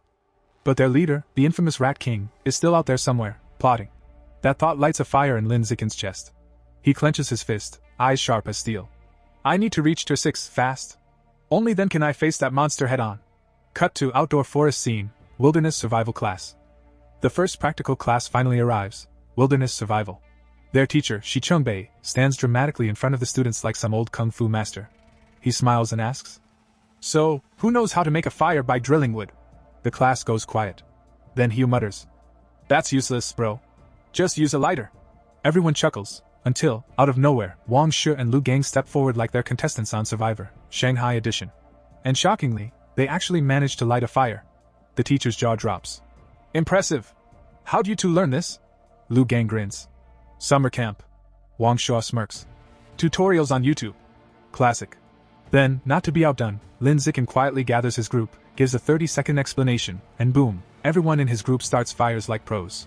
The teacher stares. This kid's something else. Cut to martial arts class. Instructor Yao Yuanfeng introduces a new cultivation technique, explaining it with deadly seriousness. But before he even finishes, Wang Shi and Lu Gang jump in again like self-proclaimed experts. "Oh, this one? We already know it." Their demonstration? Let's just say it's more interpretive dance than cultivation. Lin Zikin already mastered this technique ages ago, but he decides to stay quiet and play it cool. No need to flex, yet. Fast forward montage music. A month passes uneventfully. Classes, training, and a whole lot of humble domination from our boy Lin. But peace never lasts long. Cut to mechanical modification class. Teacher Kayufei burst into the classroom with energy. Pop quiz everyone! Let's see what you've learned! Groans echo across the room. Then he adds, to make things interesting, I'm offering cash prizes. 888 yuan for first. 666 for second. 333 for third. And instantly, the whole class is wide awake. Lin Zicken's eyes narrow. 888 yuan. That's almost half a gene of savage giant eagle meat. He's locked in. The class dives into the test. Pencils fly. Heads sweat. And right after that, because fate loves chaos, the gene fusion teacher announces another test. With the exact same prize money. Everyone groans in despair. 2 brutal exams in a row. When it's all over, the classroom looks like a post-apocalyptic battlefield. Students slump over their desks, moaning. I thought I'd get 90. I'll be lucky if I pass. One girl sighs. Meanwhile, Wang Shu and Lu Gang? They're chilling like kings. How'd you do? Asks a classmate. Wang Shu smirks. 95 easy. Only tripped on the last question. Lu Gang nods. Same here. 95. He grits his teeth, fists trembling. Oh, I hate these guys. Dramatic drumroll, results time. Teacher Kayufei starts reading scores. Guanling, 52. Xin Qihan, 61. She beams with pride. Lin Zicken congratulates her. Hiu, 88. The class cheers, he grins proudly. Guess I'll treat you guys with my 333 yuan prize. Then, the top dogs. Lu Gang, 95. Wang Shu, 95. The two smirk, acting like celebrities on a red carpet. But the teacher isn't done. One student got a perfect score. Lin Zicken, 100 points. The room erupts. Hiu's jaw drops. Bro's not human. Even Xin Qihan and Chu Rui are cheering like it's a championship match. Meanwhile, Lin just raises his hand calmly. So, when do I get my 888 yuan? The teacher blinks. You really care about the money that much? Yes. Cut to Gene Fusion class results. This time, the Nan Yuan duo stumble. Lu Gang, 81. Wang Shu, 83. Their egos deflate faster than a popped balloon. Xin Qihan scores an impressive 78, ranking in the top 5. But once again. First place, Lin Zicken, 100 points. Another perfect score. Another 888 yuan. The classroom explodes. Wang Shu and Lu Gang can't take it anymore. This is rigged. No one gets full marks twice. The teacher glares. I wrote every question myself. So unless you're calling me a liar. Dead silence. Hiu and Chu Rui burst out laughing. Disgrace to Nan Yuan. Uncultured and ugly. The class howls. Cut to Wilderness Survival Exam. New day, new battlefield. Teacher Shi Chungbei explains the challenge. Climbing. Swimming. Fire starting. Same prize money. The Nan Yuan duo glare at Lin. This time, we crush him. The whistle blows. Climbing test. Lin scales the wall like Spider-Man. Leaving everyone behind. First place. Again. Tree climbing? Same story. Wang Shu wheezes. I didn't even see his shadow. But while Lin dominates, he notices Xin Qihan struggling, finishing last. He smiles knowingly. Just wait till the swimming test. Next, fire starting. Lin moves like lightning, sparks flying. 58 seconds. Fire achieved. The teacher's jaw drops. Wang Shu and Lu Gang stare like they've just seen witchcraft. Finally, swimming. Xin Qihan dives in, and transforms into a torpedo. She blazes through the water, leaving everyone gaping. Wang Shu mutters. No way. Am I hallucinating? Lunch break, awkward silence. Wang Shu and Lu Gang don't speak. They just stare at their food. It tastes like failure. Afternoon, martial arts exam begins. Instructor Yao Yuan Feng announces. Time for sparring practice. 888 yuan on the line. The Nan Yuan duo's eyes light up. This is it. Our redemption arc. Before the fights, they run physical tests. Lin Zicken holds back, but still dominates. 100-meter dash, 7.78 seconds. One-hand lift, 330 kilograms. Vertical jump, 2.18 meters. He takes first in all three, just barely beating the duo on purpose. They're stunned. How is he faster than us? And stronger? He doesn't even look jacked. But they shake it off. Fine. Stats mean nothing in real combat. Sparring arena, crowd buzzing. Lin steps into the ring first. No one volunteers to fight him. So the teacher calls up a random student, Louis. The fight lasts 1 second. Bam! Louis out cold. Then another. And another. Lin sweeps the class like he's farming XP. Wang Shu and Lu Gang are pale. He didn't even go all out in the tests. Suddenly, Hugh stands up, pointing at Lu Gang. You! Let's go! Lu Gang grins. I'll end this in 30 seconds. 30 seconds later, he is on the floor, coughing up his lunch. Lu Gang smirks. Good technique, but still weak. Then Lin steps forward. Now it's my turn. Lu Gang freezes. But pride won't let him back down. He charges. And Lin's figure vanishes. Before he can blink, wham! Lu Gang flies out of the ring, hits the wall, and doesn't get up. The crowd explodes again. Only Wang Shu remains standing. Everyone starts chanting. Go avenge your bro. Don't chicken out. Wang Shu snaps. Shut up. I was gonna fight anyway. He charges at Lin with everything he's got. And Lin just catches the punch midair. With a single counter-strike. Wang Shu flips upside down, crashes into the floor. And starts foaming at the mouth. Game. Over. Lin Zikin doesn't even break a sweat. He checks his system. Survival of the fittest achievement. Progress updated. But then he realizes, repeats don't count. That means, only the girls are left. He glances around, wondering if any of them will even dare. And to his surprise, every single one of them raises their hand, smiling. Oh, he says. This might get interesting. A swarm of blushing girls floods the ring, hearts practically floating out of their chests, all itching for a chance to face Lin Zikin. First up, Chu Yutong bravely waves her hand and jumps in, moving faster than you'd expect from a high schooler. She launches a flurry of attacks, but Lin? He's on another level. Dodging effortlessly, leaving afterimages behind, Chu can't even touch him. She lands gracefully, sighing. Wow, his speed is insane. Close but no cigar. Face with tears of joy. And just like that, one by one, the other girls step up. Lin Zikin holds back. He's not here to hurt anyone, just to rack up wins and finish his survival of the fittest achievement. Match after match, he easily defeats every girl, all while staying casual. Officially undefeated, but unofficially? He's just getting started. Before he can pout about the lack of tough opponents, the teacher drops a bomb. In 1 month, your class will spar against the strongest regular class in the second year. Be ready! Direct hit. Lin's eyes sparkle. Finally, real competition. Meanwhile, the previously arrogant Lu Gang slinks over, humbled, and admits. Okay.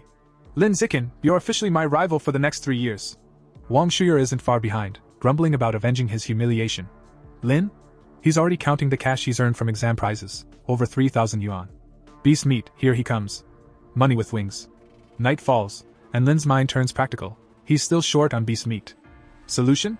What novel hustle? With his celestial root of wisdom, the first chapter practically writes itself.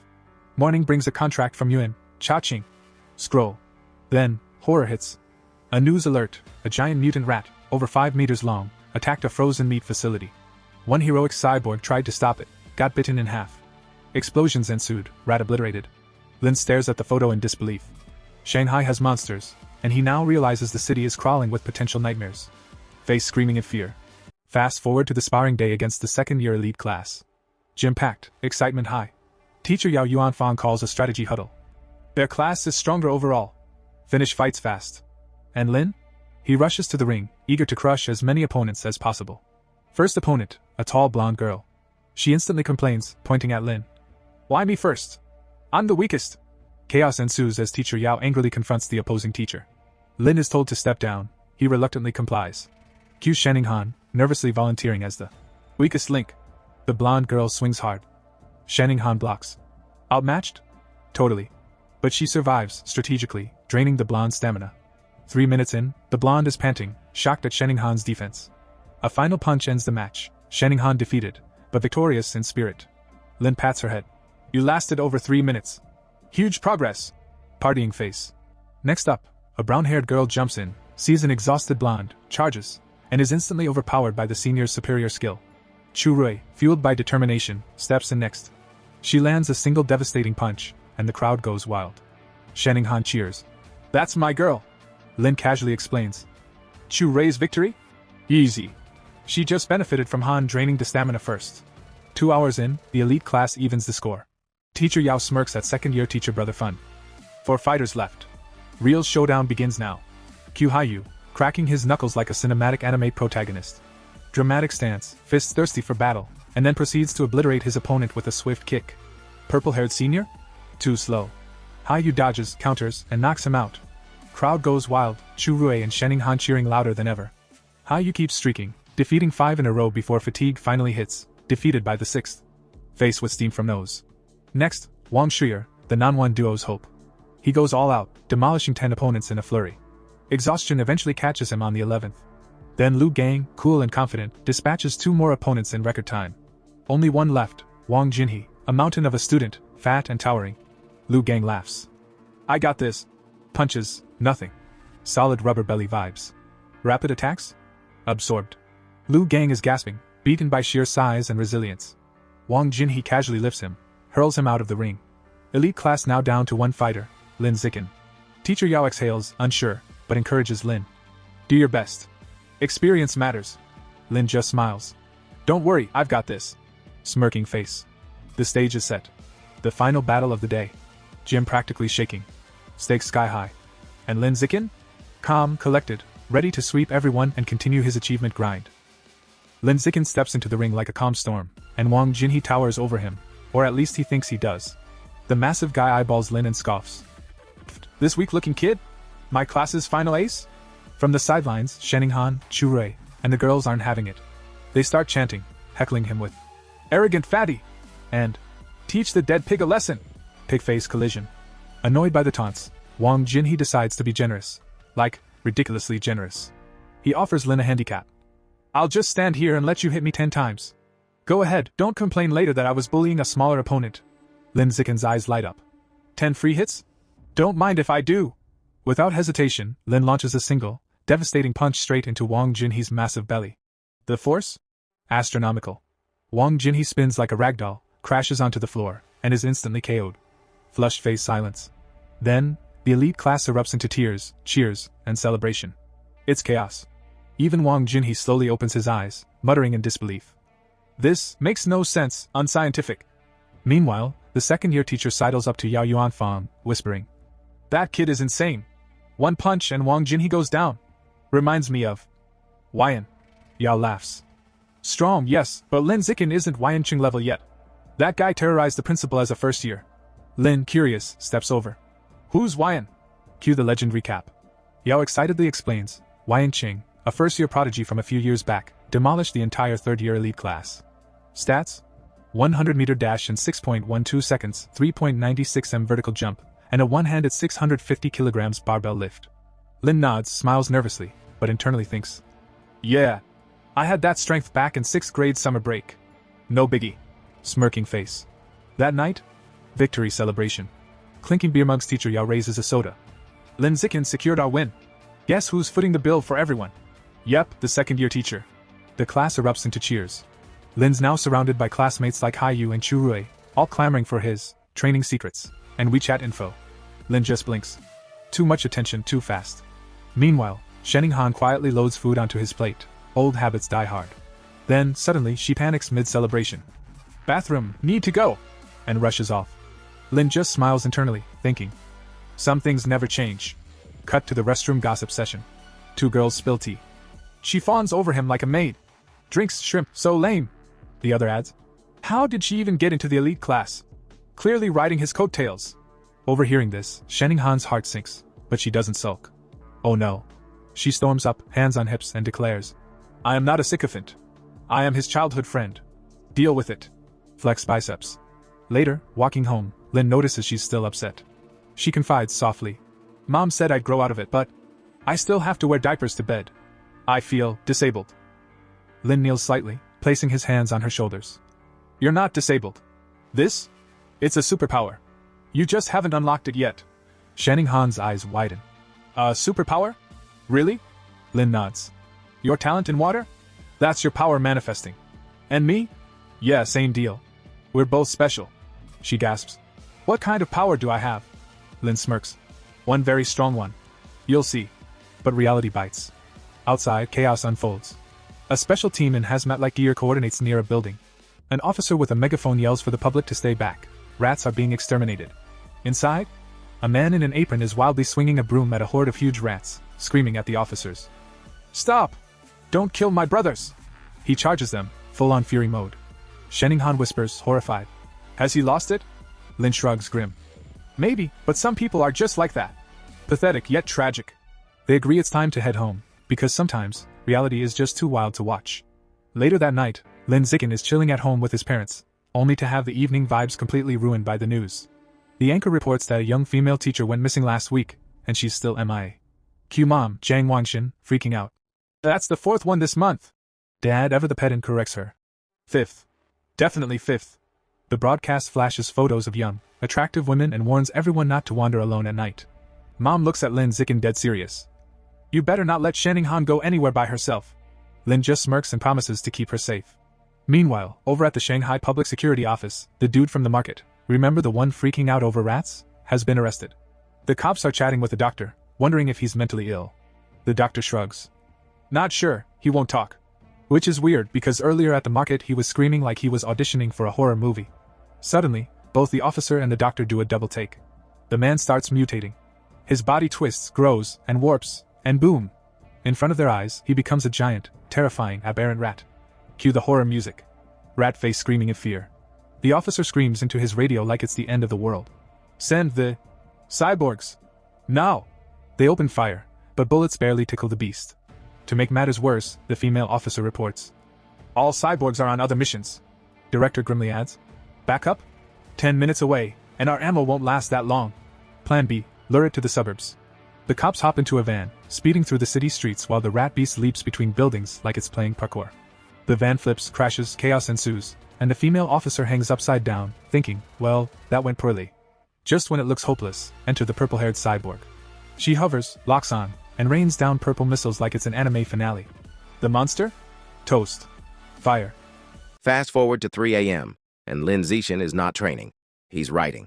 Yep, our boy is a web novel author now, cranking out words like a machine. In just over half a month, he's almost at 200,000 words, and has already made over 10,000 yuan in pre-launch earnings. Cash money. But he can't resist training. In a deserted alley, he tests his sprint. 3.43 seconds for 100 meters. Vertical jump 7.22 meters. He's basically becoming a saintly body. But then, no. He turns to see a grotesque rat-like humanoid, a mouse man, chomping on a human arm. And it talks. Yep, it begs for its life, promising annual respects once it's full. Lin Zicken, ever the realist, realizes this is probably connected to the mutant rat from the news. The mouseman panics, thinking Lin is dinner. It lunges like a pinball on steroids. Lin Zicken? Calm. He meets it head-on with a devastating kick.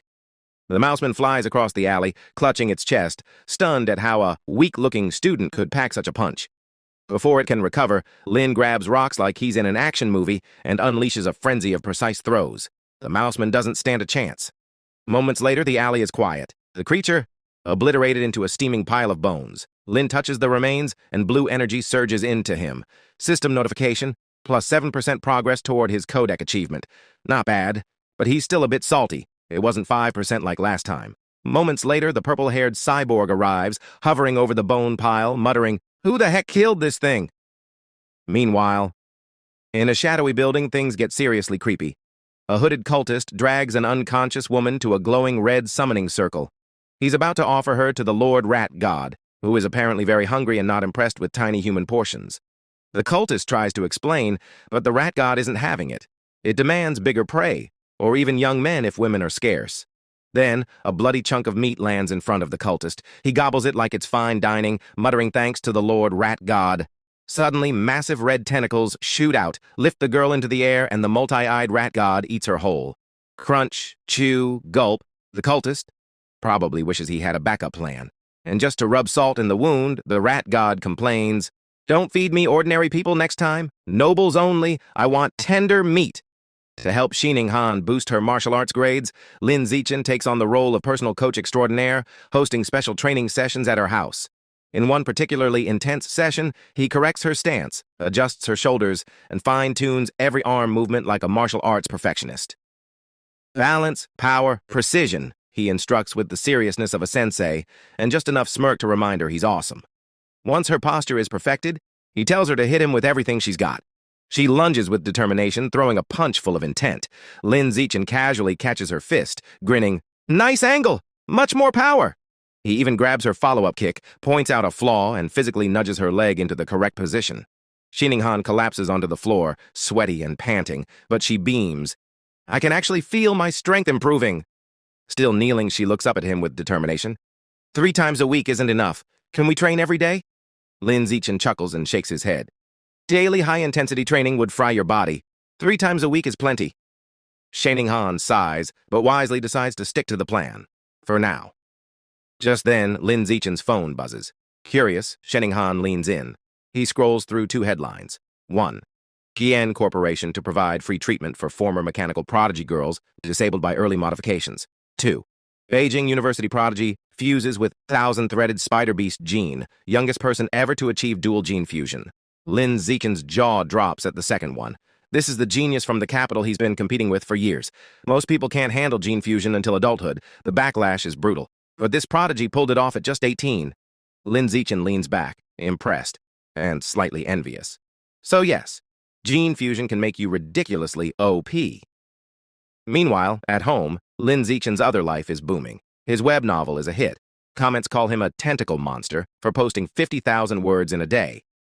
Thanks to his celestial wisdom root and insane typing speed, he can punch out 10,000 words an hour, leaving plenty of time to train. His dad, Lin Yan, estimates that with a stable plot and daily writing, Lin Zichen could earn 50,000 W in the first month, and maybe 100,000 W later. Lin Zichen grins like he's discovered the secret to life itself. Cash for training materials. His first goal? Use his first 2 months' earnings to unlock the Savage Giant Eagle Codex. Back at school, martial arts class is chaos. Lin Zichen dominates a sparring session like a human cheat code, defeating every opponent effortlessly. Punches? Dodged. Kicks? Blocked. He even collects prize money, another 888 yuan, and experience points toward his survival of the fittest achievement. Shening-han, on the other hand, isn't quite a superstar yet. She ranks last as usual, but now she has bite. Flashback. Her previous match against Wen Yuntong lasted 3 seconds. This time? Almost 3 minutes of trading blows, landing punches and kicks. Her teacher, Yao Yuanfan, nods in approval, impressed by her progress. Chu Rui tries to comfort her, but it's clear the girl has leveled up. After class, Yao Yuanfan drops a bomb. In 1 month, their class will challenge the elite second-year class, aiming to take out everyone except the top 3 fighters. The students roar their agreement. Spirits high, hearts pumped. A month passes, and Lin Zichen's web novel empire has grown. Checking his bank account, he sees a healthy 89,000 W. Jackpot! He heads straight to the supermarket to finally buy Savage Giant Eagle meat. A helpful employee informs him about a 5% discount if he buys 100 gene at once. Lin Zichen pauses, calculating like a general preparing a battle plan, and decides to wait until he can buy the full 100 gene. Discount efficiency is power. The next day, Shening-han drags him to the cafeteria, bubbling with excitement about a new stir-fry counter. They get there early, snagging a table just before the line turns into chaos. Suddenly, a loud argument erupts. One student accuses another of cutting in line. Shening-han spots the voice. It's a you. She asks if they should intervene. Lin Zichen casually glances over. Nah, probably unnecessary. He says, confident that Heyu's natural aura is intimidating enough. Wrong. Heyu is outnumbered. The leader of the bully crew calls him a punk and surrounds him with friends. Panic? A little. But Lin Zichen? Cool as ever. Shadowed face, calm tone, he clamps a hand on the bully leader's shoulder. Please line up properly. The leader smirks, challenging him. Lin Zichen just grins slyly, pulls out his phone, and says, I'll report you. The leader scoffs. Reporting is shameful. Lin Zichen leans closer, voice calm, deadly. Cutting in line? That's way more shameful. The bullies, now realizing they picked the wrong fight, retreat in frustration. Cafeteria peace restored. Lin Zichen sits back, takes a bite of stir-fry, and thinks, yep. This is why people like me. The scene shifts to a lavish villa in one of Shanghai's wealthiest districts, where the rat god cult is holding a secret meeting. Shadows dance across the room as the cult leader, a mysterious man in a black hooded robe, sits on a throne-like chair, addressing his followers like a dark CEO of evil. Sha Chang is dead, he announces, voice dripping with foreboding. He went crazy at the market and provoked the security squad. One cultist mutters, good riddance, and a few others nod in agreement. The leader's eyes then glitter as he introduces a newcomer, a young man stepping into Sha Chang's shoes. He relays a chilling new command from their Lord Rat God. From now on, the cult must only capture and sacrifice nobles. Ordinary people? Too bitter. Only the creme de la creme will do. A couple of cultists raise concerns. Capturing nobles is too risky. One missing rich kid, and the authorities will come down on us. The leader, unfazed, suggests starting with the sons of wealthy but powerless merchants, high value, low risk. Then, turning to the newcomer, he says, You're new. Don't go after nobles yet. Just capture a handsome young man as a practice sacrifice for one of our subordinates. The newcomer's hood hides his face, but his grin is unmistakable. I won't just capture any handsome man. I'll offer the most handsome man in the entire city to the divine child. He declares, exuding eerie confidence. Meanwhile, back at school, Haiyu is still stewing over the cafeteria incident. He informs Lin Zicken that the students who cut in line are from Class 3 of the second-year honors class, the same class they're scheduled to challenge. Lin Zicken, leaning casually against the lockers, quips, "Good grades don't guarantee good manners." His expression darkens as a news alert pops up. Another wealthy heir has gone missing, the 5th in a row. No ransom demands. The pieces click into place. The rat god cult is active. Lin Zicken grimly notes. They're targeting nobles now. The day of the class showdown arrives. The students gather in a massive gym with 2 fighting rings, tension crackling like static electricity.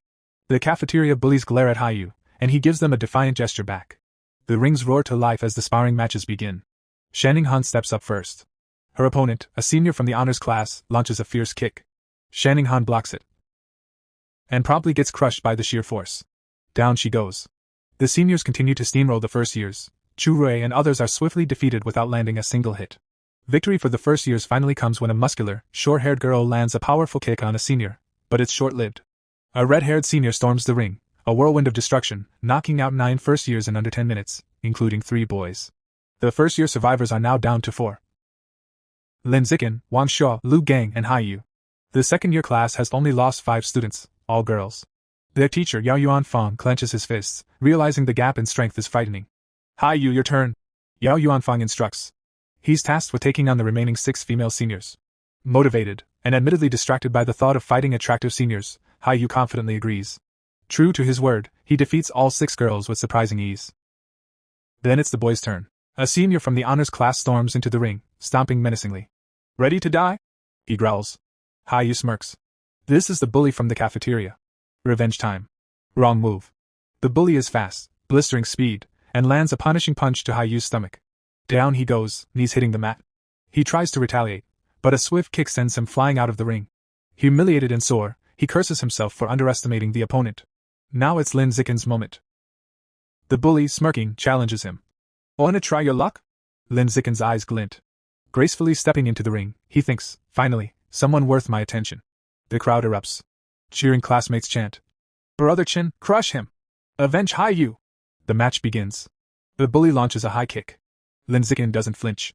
He catches the kick with one hand, spins, and slams the bully headfirst into the ring floor with such force the entire gym echoes with the impact. Out cold. Lin Zicken casually kicks the unconscious body out of the ring. The second-year students gape in disbelief. He's one of our top 5 strongest fighters," murmurs one. The others are speechless. Could a mere junior really be this powerful? Watching from the sidelines, Yao Yuanfang notes, Lin Zicken is hiding a massive amount of strength. Lu Gang and Wang Shuo exchange terrified glances. Is he even human? Lin Zicken calmly turns to the remaining male students. Who's next? Their faces twist in sheer panic. Over the next 30 minutes, he defeats all 29 remaining second-year students with unmatched precision and efficiency. Standing over the final opponent, Lin Zicken reflects on his progress.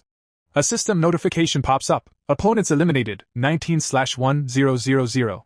He frowns. 19 out of 1,000? Slow, far too slow. In that moment, Lin Zicken makes a bold decision. His strength has surpassed the high school level. Rules? Who needs them? From now on, he makes the rules. It was Monday morning at Shanghai High, and the principal's office was rocked by a gasp so loud it could have shattered glass. Inside, the principal stared at Lin Zicken like she had just seen a unicorn lifting weights. Wait, you actually want to hold a personal challenge match, with rewards? She asked, blinking rapidly. Lin Zicken, ever the fearless first year, nodded. Not just a match, he said boldly. I want to challenge the entire school. The principal pressed a hand to her forehead. You're serious? A first year. Challenging everyone? Absolutely. Lin Zicken replied, grinning. Come to the gym. I'll show you I have the strength for this. Later, the two of them arrived at the empty gym. The principal crossed her arms, skeptical. Why bring me here so late? She asked. Lin Zicken casually removed his school jacket, revealing a muscular build that could double as a bodybuilder's poster. He smirked. I'm here to show you my true power. The principal's face went beet red. She misread his meaning and tried to stop him. Wait. But Lin Zicken strode over to a massive 700 kilograms barbell. With one hand, he lifted it effortlessly, holding it aloft like it was a feather. The principal froze. Her jaw practically hit the floor. This isn't just showing power. This is absurd. Unreal. Unthinkable. It finally clicked. Lin Zicken's strength already surpasses Yanqing, the school's legendary prodigy from years past. Completely convinced, she gave a small, incredulous thumbs up. Fine, she muttered. We'll arrange a challenge for the entire school. Lin Zicken grinned cheekily. Perfect. But let's make sure there are rewards. Otherwise, nobody will bother challenging me. He outlined his plan: 2 types of prizes. A small participation prize to entice everyone, and a massive cumulative prize pool that grows with each challenger. Anyone who defeats him wins the entire pool. But if no one succeeds in the time limit, all the money is his. Lin Zicken added one final request: keep my true strength secret for now, otherwise the students would be too terrified to even show up. She playfully patted his shoulder and nodded. Later, she showed him the finalized plan. Perfect, he said, bowing slightly. Just then, teachers Yao Yuanfang and Lu Duran walked by. They stopped in their tracks, stunned. The principal, usually a fearsome, scolding she-devil, was smiling at Lin Zicken like he'd just given her free ice cream. Yao Yuanfang's mind scrambled. What is going on? By 2 p.m., the gym was packed. 2 large fighting rings stood in the center, surrounded by a buzzing student body. The principal took the microphone, clearly trying to keep a straight face, and introduced Lin Zicken. She detailed his recent victories and explained the rules and prizes for his personal challenge against the entire school. Pandemonium erupted. Students shouted, laughed, and mocked the audacity of a first-year daring to challenge everyone. The principal must be insane, someone yelled. He beat the second years, so what? Third years will crush him, another argued. Lin Zicken, standing calmly in the middle of the chaos, announced. Starting tomorrow, I'll be in the gym every afternoon for 2 hours. Anyone is welcome to challenge me. Internally, he was quietly thrilled. The more angry and motivated the students, the better. Perfect for my survival of the fittest quest. Meanwhile, the scene shifted to a bustling Shanghai street at night. A young blonde man strolled alone, sipping a drink like he owned the sidewalk. 2 attractive women stepped in front of him, inviting him to a bar. He glared. Get lost, he said bluntly. They muttered, no charm at all, and walked away. The blonde man shook his head, muttering, Shanghai City, you really are pathetic sometimes. He wasn't just any guy. He was a new recruit in the rat god cult, struggling with his first mission. After days of searching, he hadn't found a single man handsome enough to be a worthy sacrifice. Anxiety gnawed at him as he imagined his cult leader's disappointment. Failure would mean ostracism, or worse. He had even considered kidnapping a male celebrity, but they were too heavily guarded. Just as despair began to settle in, Lin Zicken ran past him, wearing a tank top and shorts. The cultist froze mid-step. His eyes widened. Finally, the perfect man. Relief and twisted excitement washed over him. He had found his target without even trying. A sinister grin spread across his face, black eyes gleaming in the night. Lin Zicken's run down a deserted industrial alley? Perfect. The opportunity had arrived. The cultist quietly followed, his heart racing with anticipation. Tonight, he would claim his prize. Deciding it was finally time to put an end to things, the blonde rat cultist unleashed his power. And instantly went through a grotesque transformation. His body contorted, limbs elongating unnaturally, teeth gnashing, until he had become a monstrous beast, a towering horror with a massive tooth-filled maw. Just as the creature lunged, ready to feast on Lin Zicken like some nightmarish candy, a brick flew out of nowhere. Smash! It hit the monster square on the head with a sickening, bloody impact. The beast stumbled, clutching its head in confusion and pain. From the shadows, Lin Zicken calmly emerged, holding the very brick he had just thrown. Well, I didn't expect to run into a rat person on my evening jog, he muttered casually to himself. But hey, free upgrade progress for my guidebook. Can't complain. The monster trembled in terror, trying desperately to comprehend the human in front of it. It felt incredibly unlucky, like rolling a 1 on every dice in life. Before it could react further, it collapsed, dead as a doornail. Lin Zicken blinked in disbelief. Did I really just kill it with a single brick?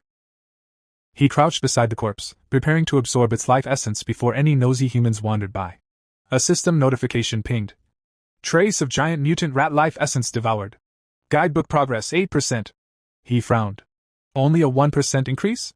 Pathetically low. No wonder this rat person was so weak. Thinking about his safety, Lin Zicken decided to take a break from nighttime runs. Not all cultists were this feeble. Some could transform into monsters strong enough to shrug off bullets like mosquitoes. The next morning, Lin Zicken watched a shocking news report on television. At 3 a.m., the Shanghai Municipal Public Security Bureau, working alongside a chemical tutor from Shanghai University, had successfully wiped out the rat god cult. The broadcast showed the insane battle. The massive multi-eyed rat king launched a terrifying volley of sharp spikes at a winged, red-haired gene fuser. The tutor endured, dodged, countered, and in 30 seconds, the colossal rat king was defeated, collapsing in defeat. Lin Zicken sat, expression grim, thinking, that's the true power of a high-level being. Unreal, formidable beyond anything I've faced. Meanwhile, in a sleek, modern room, two men in tactical gear were having a casual chat. A blue-haired man, sipping from a cup, asked, "Have you contacted our teacher yet?" Tian Chang, a spiky-haired orange guy, shook his head. "Still out of contact. The entire elite squad that went to suppress the riot at Source Site 36. Still missing." The blue-haired man raised an eyebrow. "Current situation?" "Stable," Tian replied. "If it weren't, I wouldn't be free to mop up the little shrimp that escaped during the chaos." Little shrimp. The blue-haired man smirked internally. The Rat King, a monster that even the Public Security Bureau couldn't touch? Just a little shrimp compared to Tian. He playfully draped his arm over Tian's shoulder. "Since you're here, why not swing by our old school? Give the juniors a lecture." Tian groaned. "I'm not an idol. I have real work to do." "Come on," the blue-haired man insisted. "Guiding cute juniors is work too. Think of it as ideological outreach." Deep in a moonlit cavern, the Rat King had survived its fight with Wu Tian. It muttered darkly about its dietary evolution, first beggars, then young people, and now, the pampered elite. But it wasn't alone. A new, terrifying monster loomed, a colossal green-skinned brute with glowing red eyes and unimaginable strength. The Rat King trembled as the giant beast berated it. "I brought you here so your clan could dig tunnels. Not so you could go around eating people and attracting unwanted attention. Do you think you deserve to live?" The Rat King whimpered, pleading for another chance. The green giant considered it. Finally, it allowed the Rat King a second chance, but not for free. Without warning, a clawed hand slammed down, striking the Rat King with brutal force. Blood sprayed, filling the cavern in a horrifying spectacle. The giant casually holds the bloody eyeball and comments. "Smells terrible, tastes great. Yes. This monster has food reviews." He then reveals the bigger twist. The Rat King that fought earlier? A decoy. The real one had been hiding all along. Clever, but not clever enough. Final warning delivered. Fail again, and you die. Meanwhile, back at Shanghai High. The tone flips from horror movie to school battle festival. It's the day of Lin Zicken's personal challenge. As he walks to the gym, students whisper like he's a celebrity mixed with a lunatic. "That's the first year who challenged the whole school. Is he insane or confident?" Probably both. But Lin Zicken isn't listening. He's on his phone, looking at wanted posters. 9 fugitives. 500,000 reward each. To him? Not criminals. Walking piggy banks. Then his practical side kicks in.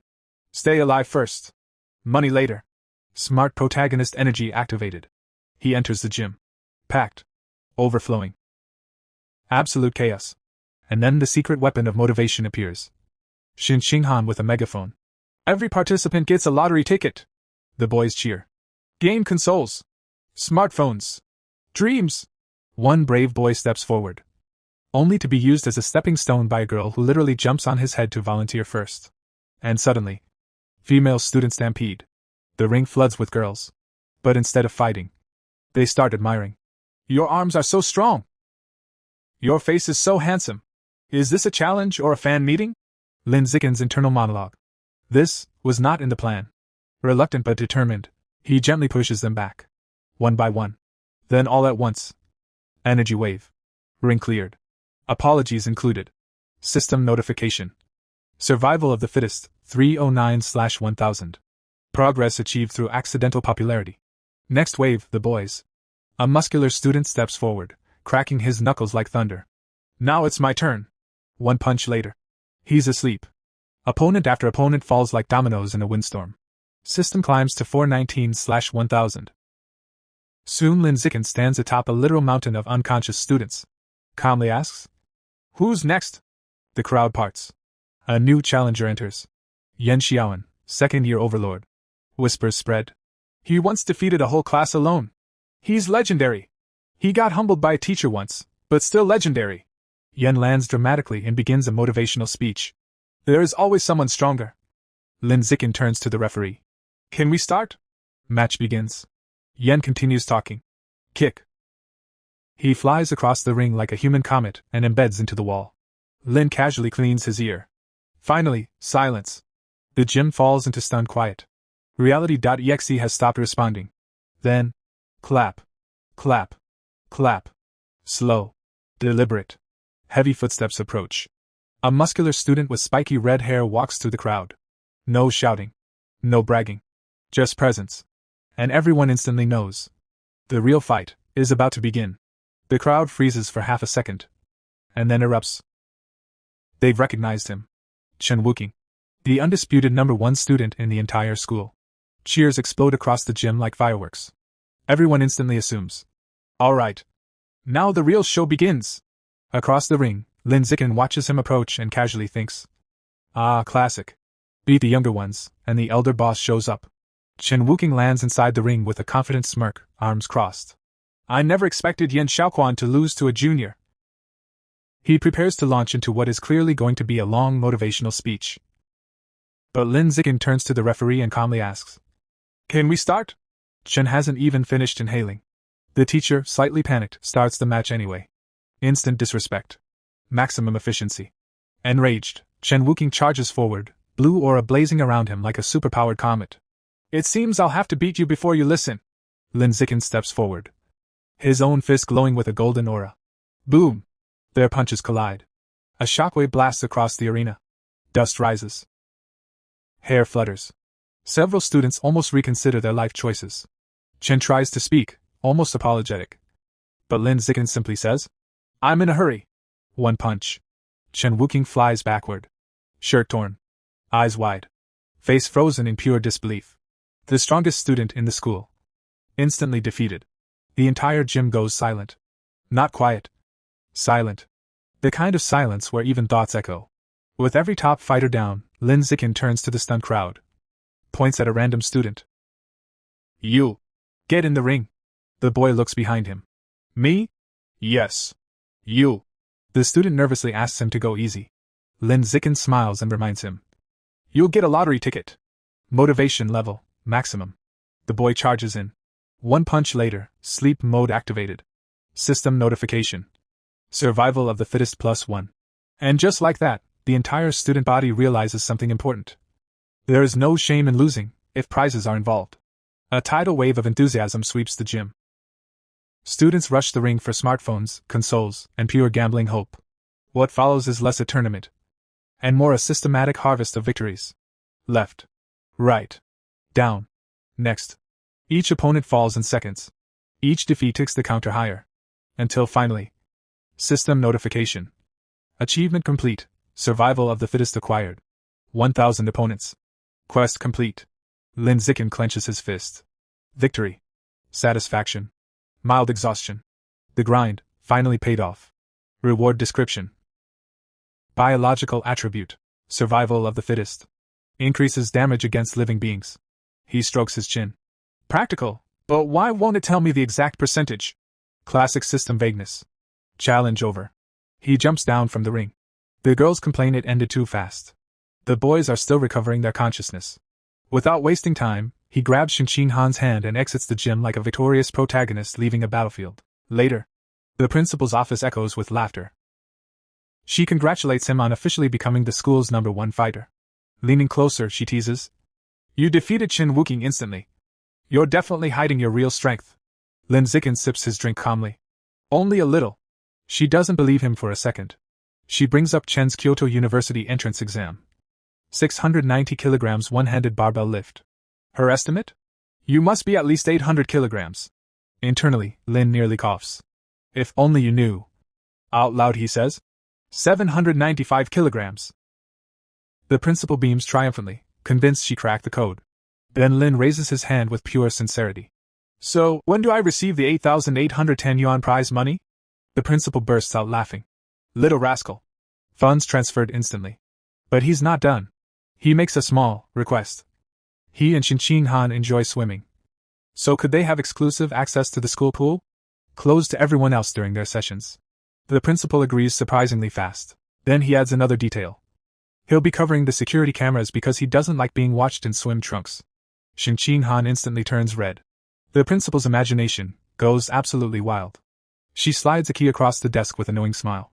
The pool is yours. Then she leans in and whispers.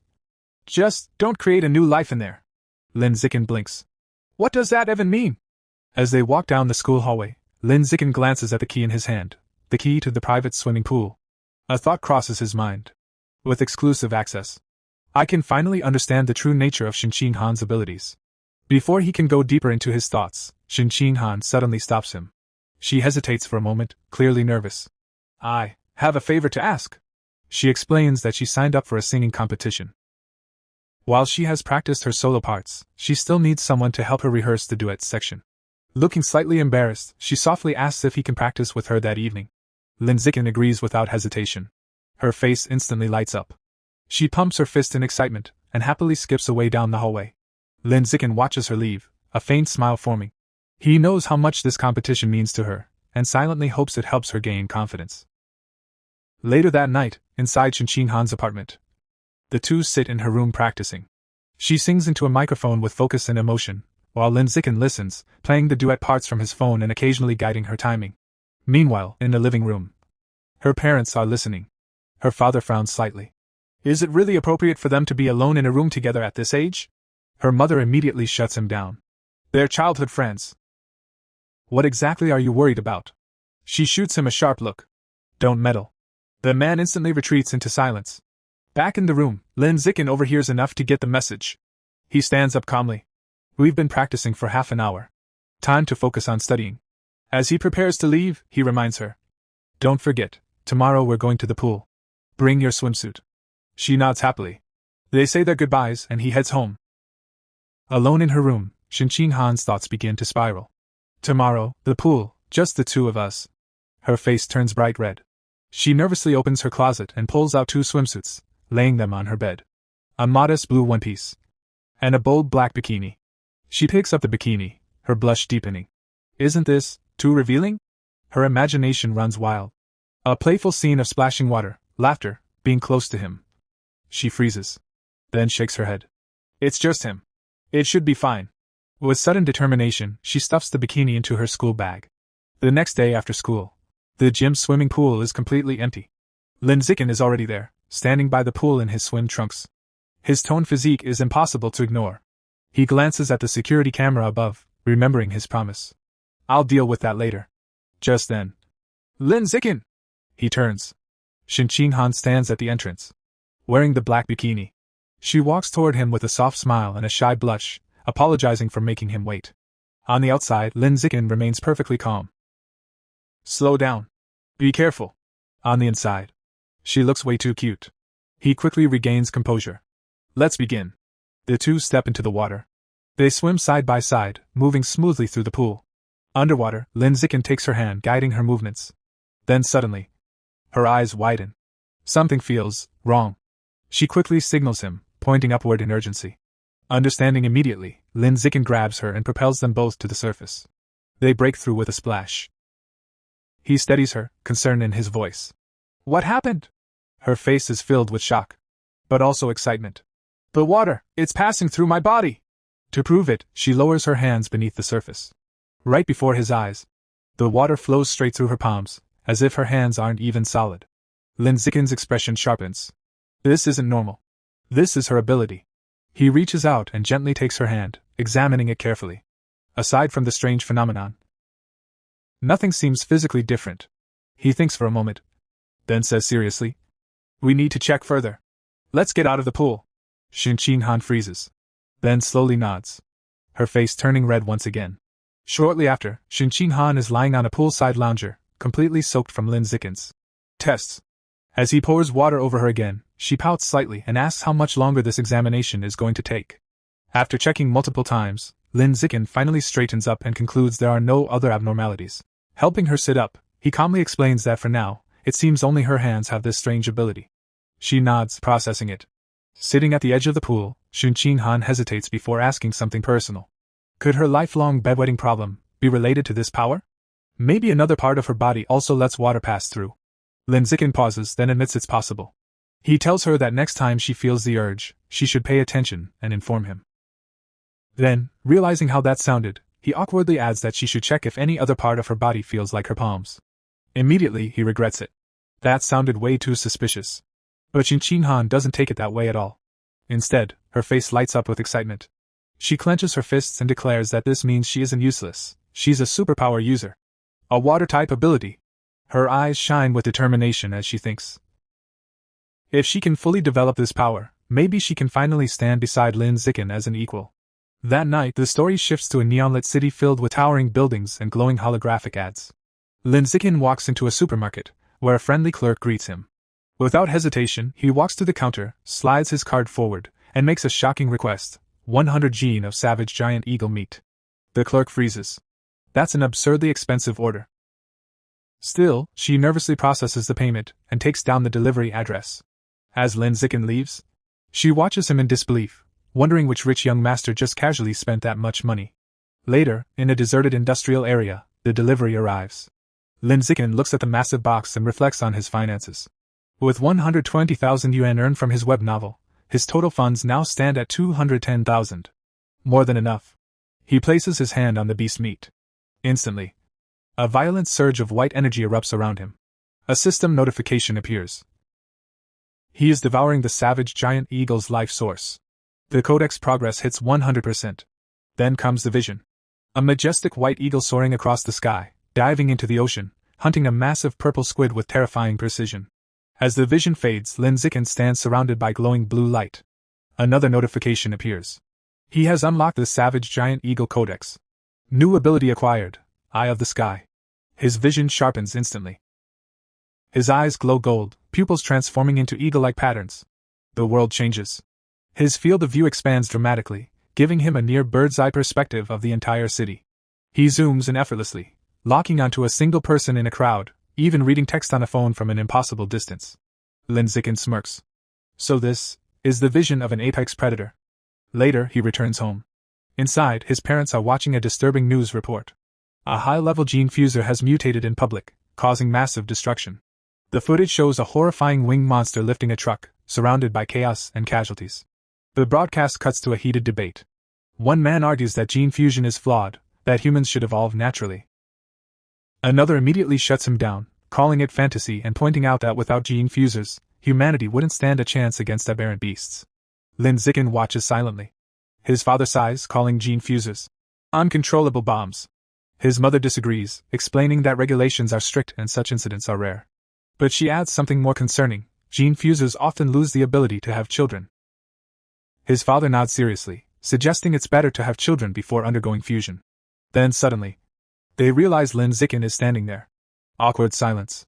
His mother quickly changes tone, greeting him with a slightly embarrassed smile. Seeing the situation, Lin Zikin calmly suggests they have dinner. During the meal, he casually mentions that the school will hold a singing competition tomorrow, and Shinqing Han is participating. His parents instantly light up. His father declares they must all go support her. His mother eagerly agrees, saying Shinqing Han is like a daughter to her. Lin Zikin simply nods, a faint smile on his face. The night of the competition had finally arrived, and it was huge.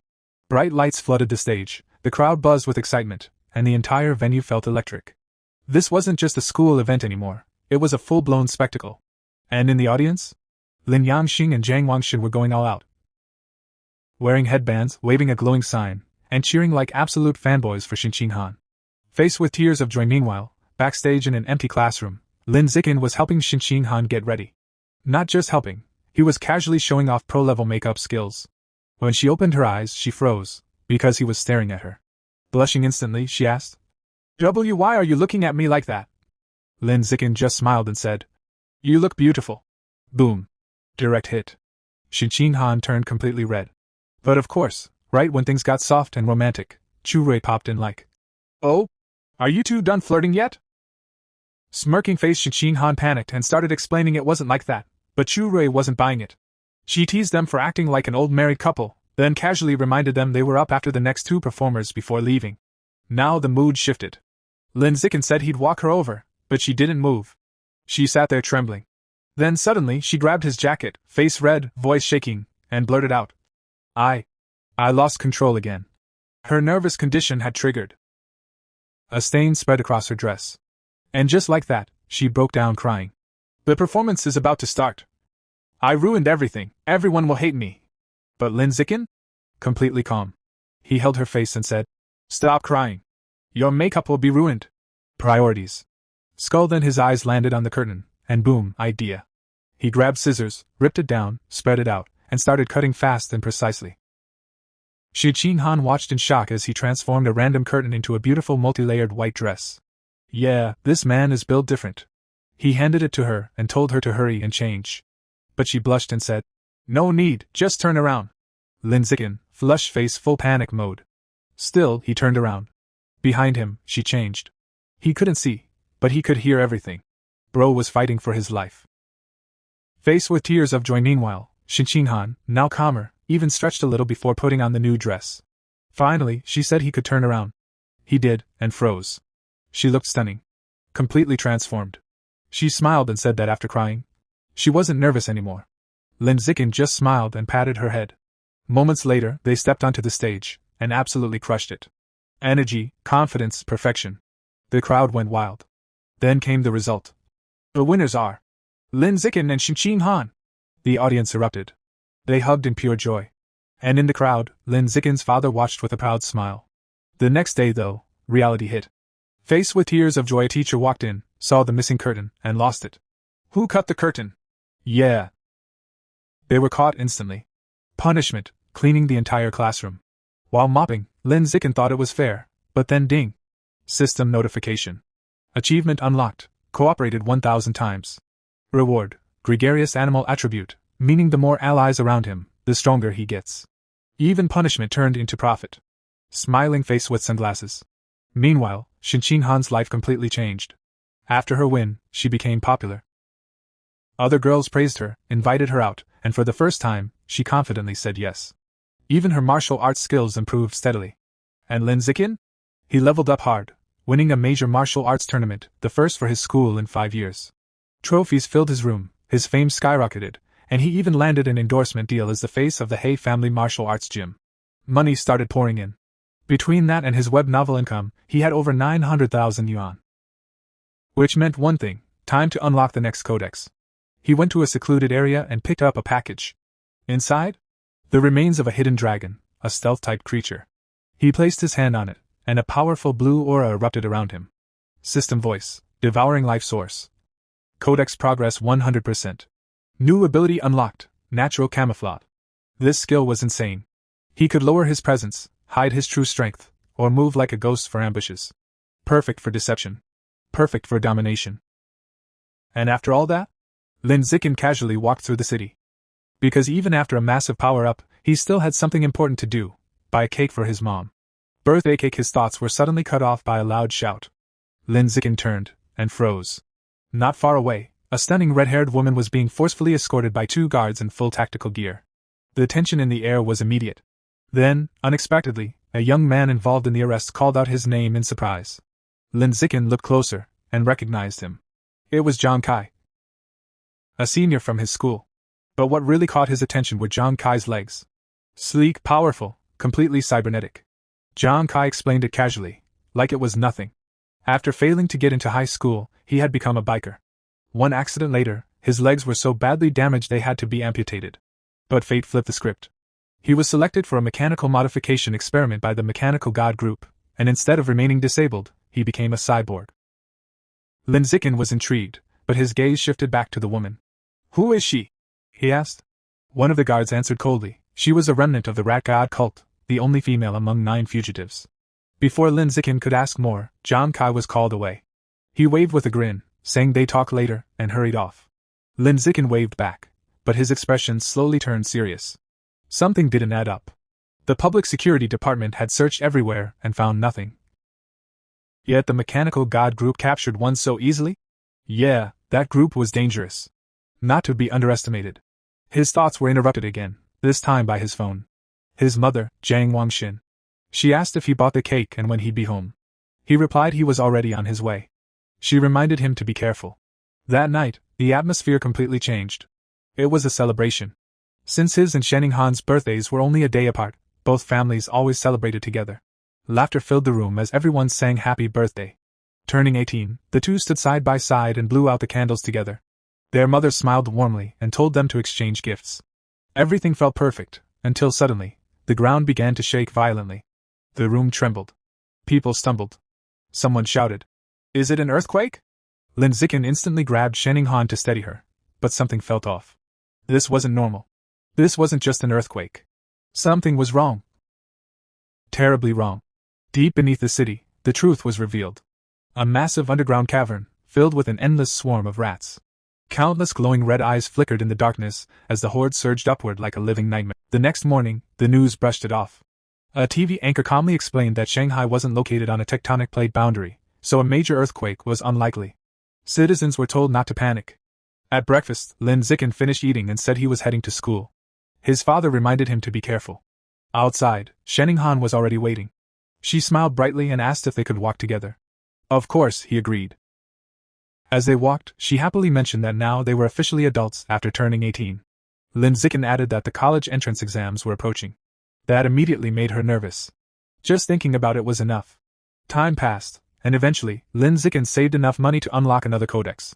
This time, he targeted the Void Crocodile. As he activated the process, a powerful purple energy spiraled around him. System notification: devouring life source, progress 100%. A vision flashed before his eyes. A massive crocodilian beast with fish-like fins, swimming desperately as it tried to escape the savage giant eagle. Then, another notification. Codex unlocked. New ability acquired, danger perception. The system explained it clearly. He could now sense hostility from nearby creatures and even estimate their biological level. In simple terms, no more surprise attacks. To test it, he went to a crowded shopping mall. As he walked through the crowd, his perception activated.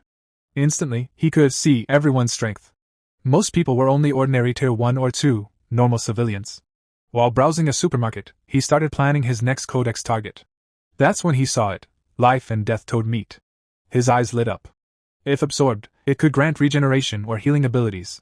But then he saw the price. 100,000 per gene. Yeah, nope. Even with his web novel income, he couldn't afford that regularly. His expression hardened. If he wanted to keep growing stronger, he needed more money, and fast. The scene shifted to the Nanjiang Provincial Education Department. Inside a high-level office sat Mo Dongji, a striking woman with light purple hair and antler-like horns. Vice Principal of Shanghai University and Minister of Education for the province. She calmly listened as a subordinate finished his report on the province's education system. Taking a sip of her drink, she thanked him before asking about something else. Origin Site number 36. Her assistant replied with relief. It had finally stabilized. If it hadn't, the entire province could have been in danger. With nothing more to discuss, she dismissed him. Left alone, Mo Dongji stood by the window, staring at her reflection against the backdrop of a tropical beach view.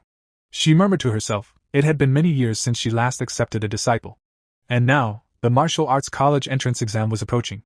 An intense, 9-day ordeal that would decide everything. The first day of the exam was divided into 2 parts, a written test in the morning and a physical fitness assessment in the afternoon. From the 2nd to the 8th day, students would be sent into a forest for a week-long survival and combat test. The final 9th day would determine their aptitude for gene fusion and mechanical modification. June 7th, the first day. Lin Zikin and Shenning-han walked together toward the exam venue, but she was clearly nervous. She tugged lightly on his sleeve, her voice trembling as she admitted how tense she felt. Her biggest fear was losing control of her bladder again. Lin Zikin looked at her, then smiled warmly. Without hesitation, he pulled her into a gentle hug and told her not to be nervous. Holding her close, he reminded her that her theoretical knowledge was solid, and she had already taken precautions. She was prepared. All she had to do now was try her best. His closeness made her blush deeply. Flustered yet comforted, she nodded and promised to do her best. Then, gathering courage, she told him he had to do his best too. He chuckled and agreed. During the written exam, Lin Zikin sat calmly, his expression relaxed as he filled in the answers with ease. The questions posed no challenge to him. He finished long before time was up. With nothing else to do, he rested his head on his hand and began casually brainstorming new plot ideas for his web novel. After the exam ended, he stepped outside and immediately noticed Shenning-han walking with her head lowered, looking upset. His heart sank slightly. Did she not do well? He walked up to her, placing a reassuring hand on her shoulder. He told her gently that it didn't matter too much. They only needed to pass the written portion. But to his surprise, she quickly shook her head and said she actually did very well. She didn't need comforting. Confused, Lin Zikin asked why she looked so troubled then. Her face instantly turned red. Avoiding his gaze, she quietly admitted the truth: she had an accident again. She had wet herself. Embarrassed beyond words, she quickly told him to wait and rushed toward the restroom. Lin Zikin sighed softly and reminded her to hurry. The physical test was about to begin. Later, during the strength assessment, Lin Zikin completely shocked everyone. Standing before a massive barbell, he lifted it effortlessly, with one hand. 950 kilograms, the announcer declared. The crowd erupted. Students stared in disbelief. Combined with his earlier results, a 5.12-second 100-meter sprint and a 4.91-meter vertical jump, his performance was simply monstrous. After finishing her own tests, a tired but determined Shening Han approached him in her gym clothes. He asked how she did. She smiled weakly but proudly.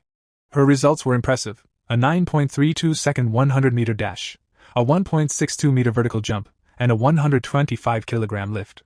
Then she sighed softly, admitting that compared to him, it still felt lacking. Lin Zikin immediately praised her, telling her that those scores easily placed her among the top female students. He gently patted her head, and she looked up at him, her expression bright with happiness. A while later, their classmate Hiyu ran over excitedly, shouting that the written exam results were out. He mentioned that Wang Shuoji and Lu Gang had scored in the high 80s, while he himself got an 80. Curious, he asked about their scores. Shening Han nervously checked her phone, then suddenly lit up with joy. She had scored an 82. Hiyu froze in shock. Then both of them turned to Lin Zikin. Calm as ever, he raised his phone. A perfect score. Shening Han cheered happily for him, while Hiyu stood there dumbfounded, muttering that Lin Zikin was as freakishly talented as ever. Later, as they walked home, Shening Han admitted she was nervous about the next stage, the week-long forest survival test. Lin Zikin reached out and took her hand. He told her not to worry. He would stay by her side and protect her. Hearing that, she relaxed and nodded, deciding to stick close to him no matter what. Meanwhile, in a hidden private room, two mysterious figures discussed the exam. One of them, dressed in a formal suit and wearing a sinister plague doctor mask, handed a small wooden box to a younger man. The masked man instructed him to make good use of his position as a safety officer. The young man opened the box. Inside were 10 dark, seed-like objects. Demon seeds. The masked man explained they would help him complete his mission. If he succeeded, he would be recommended as an official member of their organization. However, the young man seemed more interested in a different reward, a rare fruit. The masked man scoffed, calling him short-sighted. A single fruit could only elevate him to a mid-tier level, but joining their organization would grant him the potential to become something far greater. After a moment of hesitation, the young man was convinced. He agreed. Becoming a full member was far more valuable. Soon after, a convoy of buses traveled deep into a dense, fog-covered forest. An announcement echoed through the vehicles. The students were about to arrive at the practical exam site. Inside one of the buses, Shening Han was asleep, her head resting gently on Lin Zikin's shoulder. He softly woke her, telling her they had arrived. An automated voice instructed students from Entrance 9 to disembark and head to the assembly area. At the staging ground, thousands of students gathered as officials explained the rules of the week-long test. Score tokens were scattered throughout the forest. Some were hidden in difficult locations, while others were carried by dangerous beasts. Safety officers would be stationed nearby, but asking for help meant immediate disqualification. The deeper into the forest, the greater the danger, and the higher the rewards. Final scores would be determined by collected tokens and performance evaluations from surveillance footage. Out of 100,000 students, only 50,000 tokens existed. At least half would fail. The exam encouraged both cooperation and competition. Students could team up, or steal from one another. They were given 1 hour to prepare. Immediately, chaos broke out as students rushed to form alliances. One particularly loud student began boasting about his father while trying to recruit teammates. His attempt didn't last long.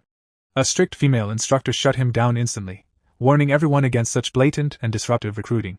Nearby, Lin Zikin and Shening Han sat casually, snacking, when a group of female students approached and invited him to team up.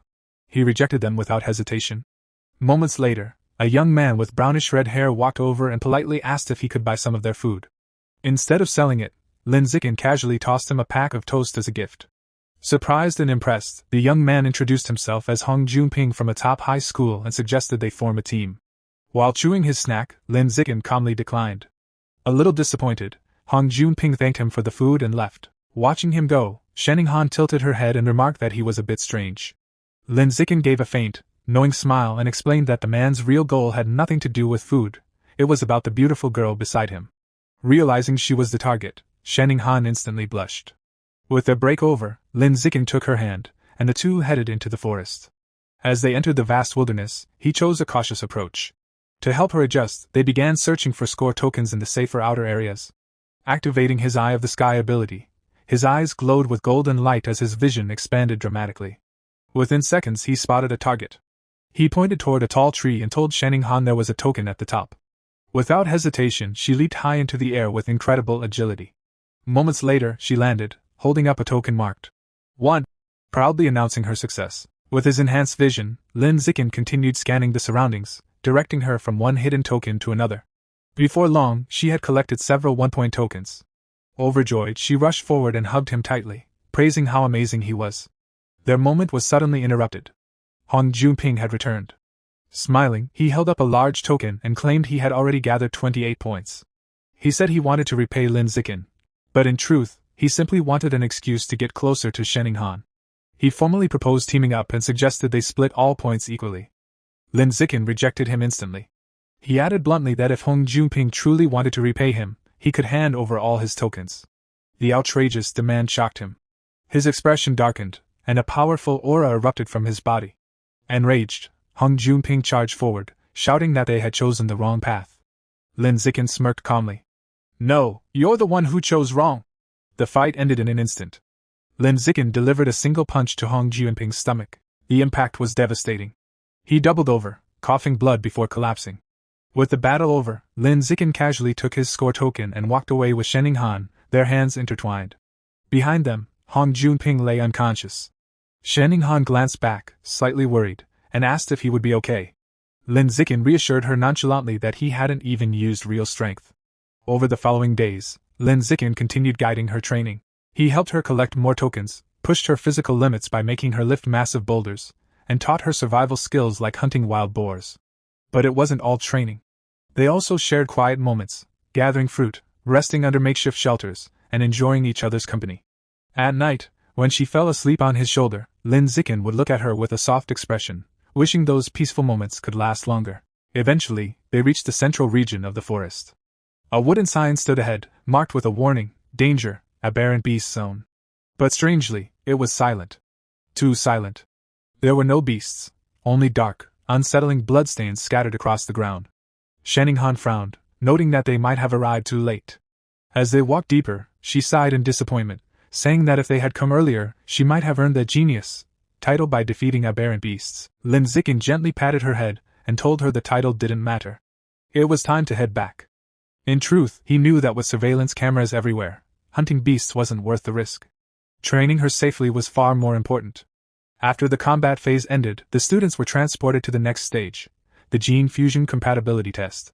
They were taken by bus to a high-security island facility known as the Island Gene Research Institute. Inside, students lined up as staff prepared for testing. As they waited, Shening Han curiously asked about the reagents in the test tubes. Lin Zikin explained they were derived from the flowing cloud jellyfish, a species known for its high compatibility with human biology. Its genes could easily react with human blood, making it ideal for testing gene fusion potential. The process was simple. Each student's fresh blood would be injected into the jellyfish reagent. The resulting chemical reaction would determine their fate. While waiting for their turn, a nervous Hiyu muttered that he really hoped to pass the gene fusion test, anything to avoid the mechanical modification route. Chu Rui casually added that the mechanical test was rumored to be extremely painful, like being burned alive, since it involved implanting special metal alloys into the body. That was all it took. Hiyu immediately went pale and started praying on the spot. After the blood samples were collected, the students waited about an hour for the results. Soon, notifications began appearing one after another. A girl nearby jumped in excitement, 8% compatibility. She qualified as a gene fuser. Not far away, another student slumped in disappointment with only 4%. Someone else sighed in relief at 6%, just barely passing. The students quickly began discussing the grading scale. 6% was the minimum to pass, 8% was considered excellent, and 10% was the threshold for top universities. Then someone mentioned the Kyoto prodigy, rumored to have a staggering 16% compatibility. Hearing that, Lin Zikin fell into thought. Given his superior physical attributes, he wondered if he might even reach 20%. Beside him, Shening Han grew increasingly anxious and grabbed his arm tightly. Lin Zikin gently took her hand, reassuring her that it was normal to feel nervous. But inwardly, he couldn't help thinking, if her compatibility was too low, she might not be able to keep up with him. Suddenly, Chu Rui let out an excited shout. She had scored 10%, enough for top universities. Hiyu checked his own result and got 11%. Despite it being higher, he looked oddly dissatisfied, as if he expected more. Seeing everyone else checking their results, Lin Zikin pulled out his phone. Shening Han, too nervous to look at her own, asked him to check his first, and then hers. He agreed. A moment later, his result appeared. 15%. An impressive score. Before he could even react, Shenning Han threw her arms around him in excitement, declaring that with a score like that, he must be the top student in the entire province. But while she celebrated, Lin Zikin felt slightly disappointed.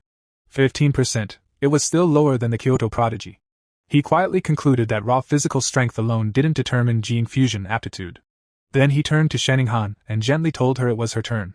She nodded nervously. Trying to comfort her, he said that if even he could get a good score, she definitely could too. But the moment he pulled up her result, his expression froze. Shenning Han and Chu Rui leaned in, and instantly mirrored his shock. On the screen was an unbelievable number. 21%.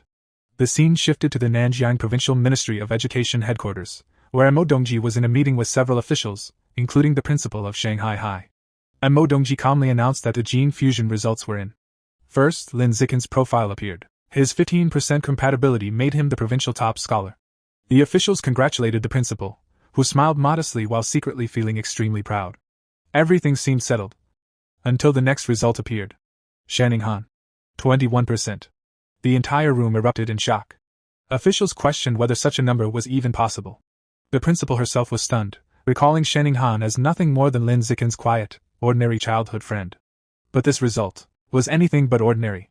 And Mo Dongji's interest was immediately piqued. She requested more information.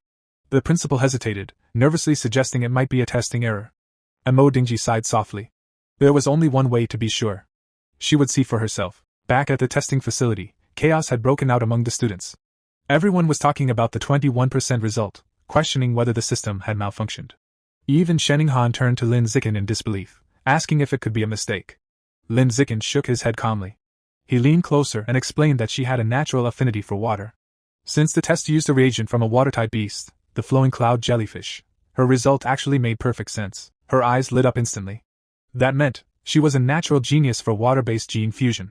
A bright smile spread across her face as newfound confidence filled her heart. For the first time, she truly felt she could stand beside Lin Zikin as an equal. Seeing her happiness, Lin Zikin smiled warmly. But their moment didn't last long. Someone suddenly shouted for everyone to look outside. They turned and froze. From the ocean, a massive whirlpool rose into the sky. Water spiraled upward like a towering column, and standing atop it was Mo Dongji. The students stared in awe. Some panicked, wondering if she was a heretic about to destroy the facility. Then she descended gracefully, the water receding beneath her feet. The institute staff immediately recognized her, bowing respectfully as they called out her name.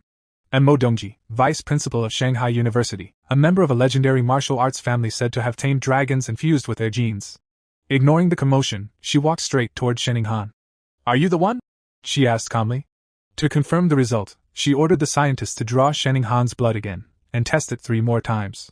Later, Shenning Han sat with her friends, looking drained after the repeated tests. He asked if she was okay. She nodded weakly, rubbing her arm and admitting it just felt a little numb. Soon, a scientist calls for Shenning Han, and she nervously follows him. She is led into a private office where Mo Dongji is waiting. With a confident smile, Mo Dongji announces that all 3 retests confirm the same shocking result, 21% compatibility. Without wasting time, she makes a direct, life-changing offer. She wants to take Shenning Han as her disciple. Stunned, Shenning Han stammers, unsure how to respond. To demonstrate what she could gain, Mo Dongji casually lifts water from a glass, suspending it midair before shaping it into a swirling vortex. She calmly explains that this level of control would become effortless for her student. Overwhelmed, Shenning Han asks for time to think, wanting to consult Lin Zikin first. Mo Dongji dismisses her hesitation outright, stating that becoming her disciple brings nothing but benefits. As she continues manipulating the water with ease, she asserts her authority as both Provincial Minister of Education and Vice Principal of Shanghai University. She declares that Shenning Han will attend her university from now on. Leaning closer, she asks if the girl has any objections. Intimidated, Shenning Han quietly replies that she does not. Feeling pressured, she reluctantly saves Mo Dongji's contact information. Mo Dongji then mentions another disciple, Shenning Han's future senior sister, someone of similar age who began training over 10 years ago. She sends a photo. Shenning Han is shocked to see a white-haired girl wielding a spear, standing amid skeletal remains and a monstrous plant. She immediately recognizes her as her childhood friend. When she asks for the name, Mo Dongji reveals it is Luo Qianshuer. Shenning Han recalls a girl named Bai Shuer from elementary school who looked identical but disappeared suddenly. Mo Dongji dismisses the idea that they could be the same person. Still puzzled by the extraordinary compatibility score, Mo Dongji decides to conduct a physical examination. Placing a glowing hand on Shenning Han's chest, she pauses, surprised. Shenning Han grows anxious, asking if something is wrong. And Mo Dongji explains the opposite. Her body is too normal, which is highly unusual for someone with such a high compatibility score. To protect her from unwanted attention, Mo Dongji decides to publicly report her score as 16% instead of 21%. Shin Qinghan quietly agrees. With everything settled, she is dismissed and leaves the office, still processing everything. Once alone, Mo Dongji makes a call. On the other end, her father warns her that this new disciple is extraordinarily gifted and must be kept a secret at all costs. He emphasizes that her talent could bring unimaginable rewards, but also danger if exposed. Mo Dongji agrees without hesitation. Later, Lin Zikin rides Shin Qinghan home on his bicycle. He comments on how sudden everything feels. She agrees, still overwhelmed. He suggests they take a cautious approach, observe Mo Dongji carefully. If she proves trustworthy, then accepting her as a master is fine. But if not, they will cut ties once Shin Qinghan becomes strong enough. She nods, agreeing with his plan. When they arrive, their mothers greet them excitedly and announce a celebration dinner. Both families are thrilled. Shin Qinghan is the provincial top scorer, and she and Lin Zikin will attend the same university. At the restaurant, they raise their glasses, celebrating the two top students. After dinner, the families part ways. That night, under a full moon, there is a knock at Lin Zikin's door. His mother opens it to find Shin Qinghan standing there in pink pajamas, flustered.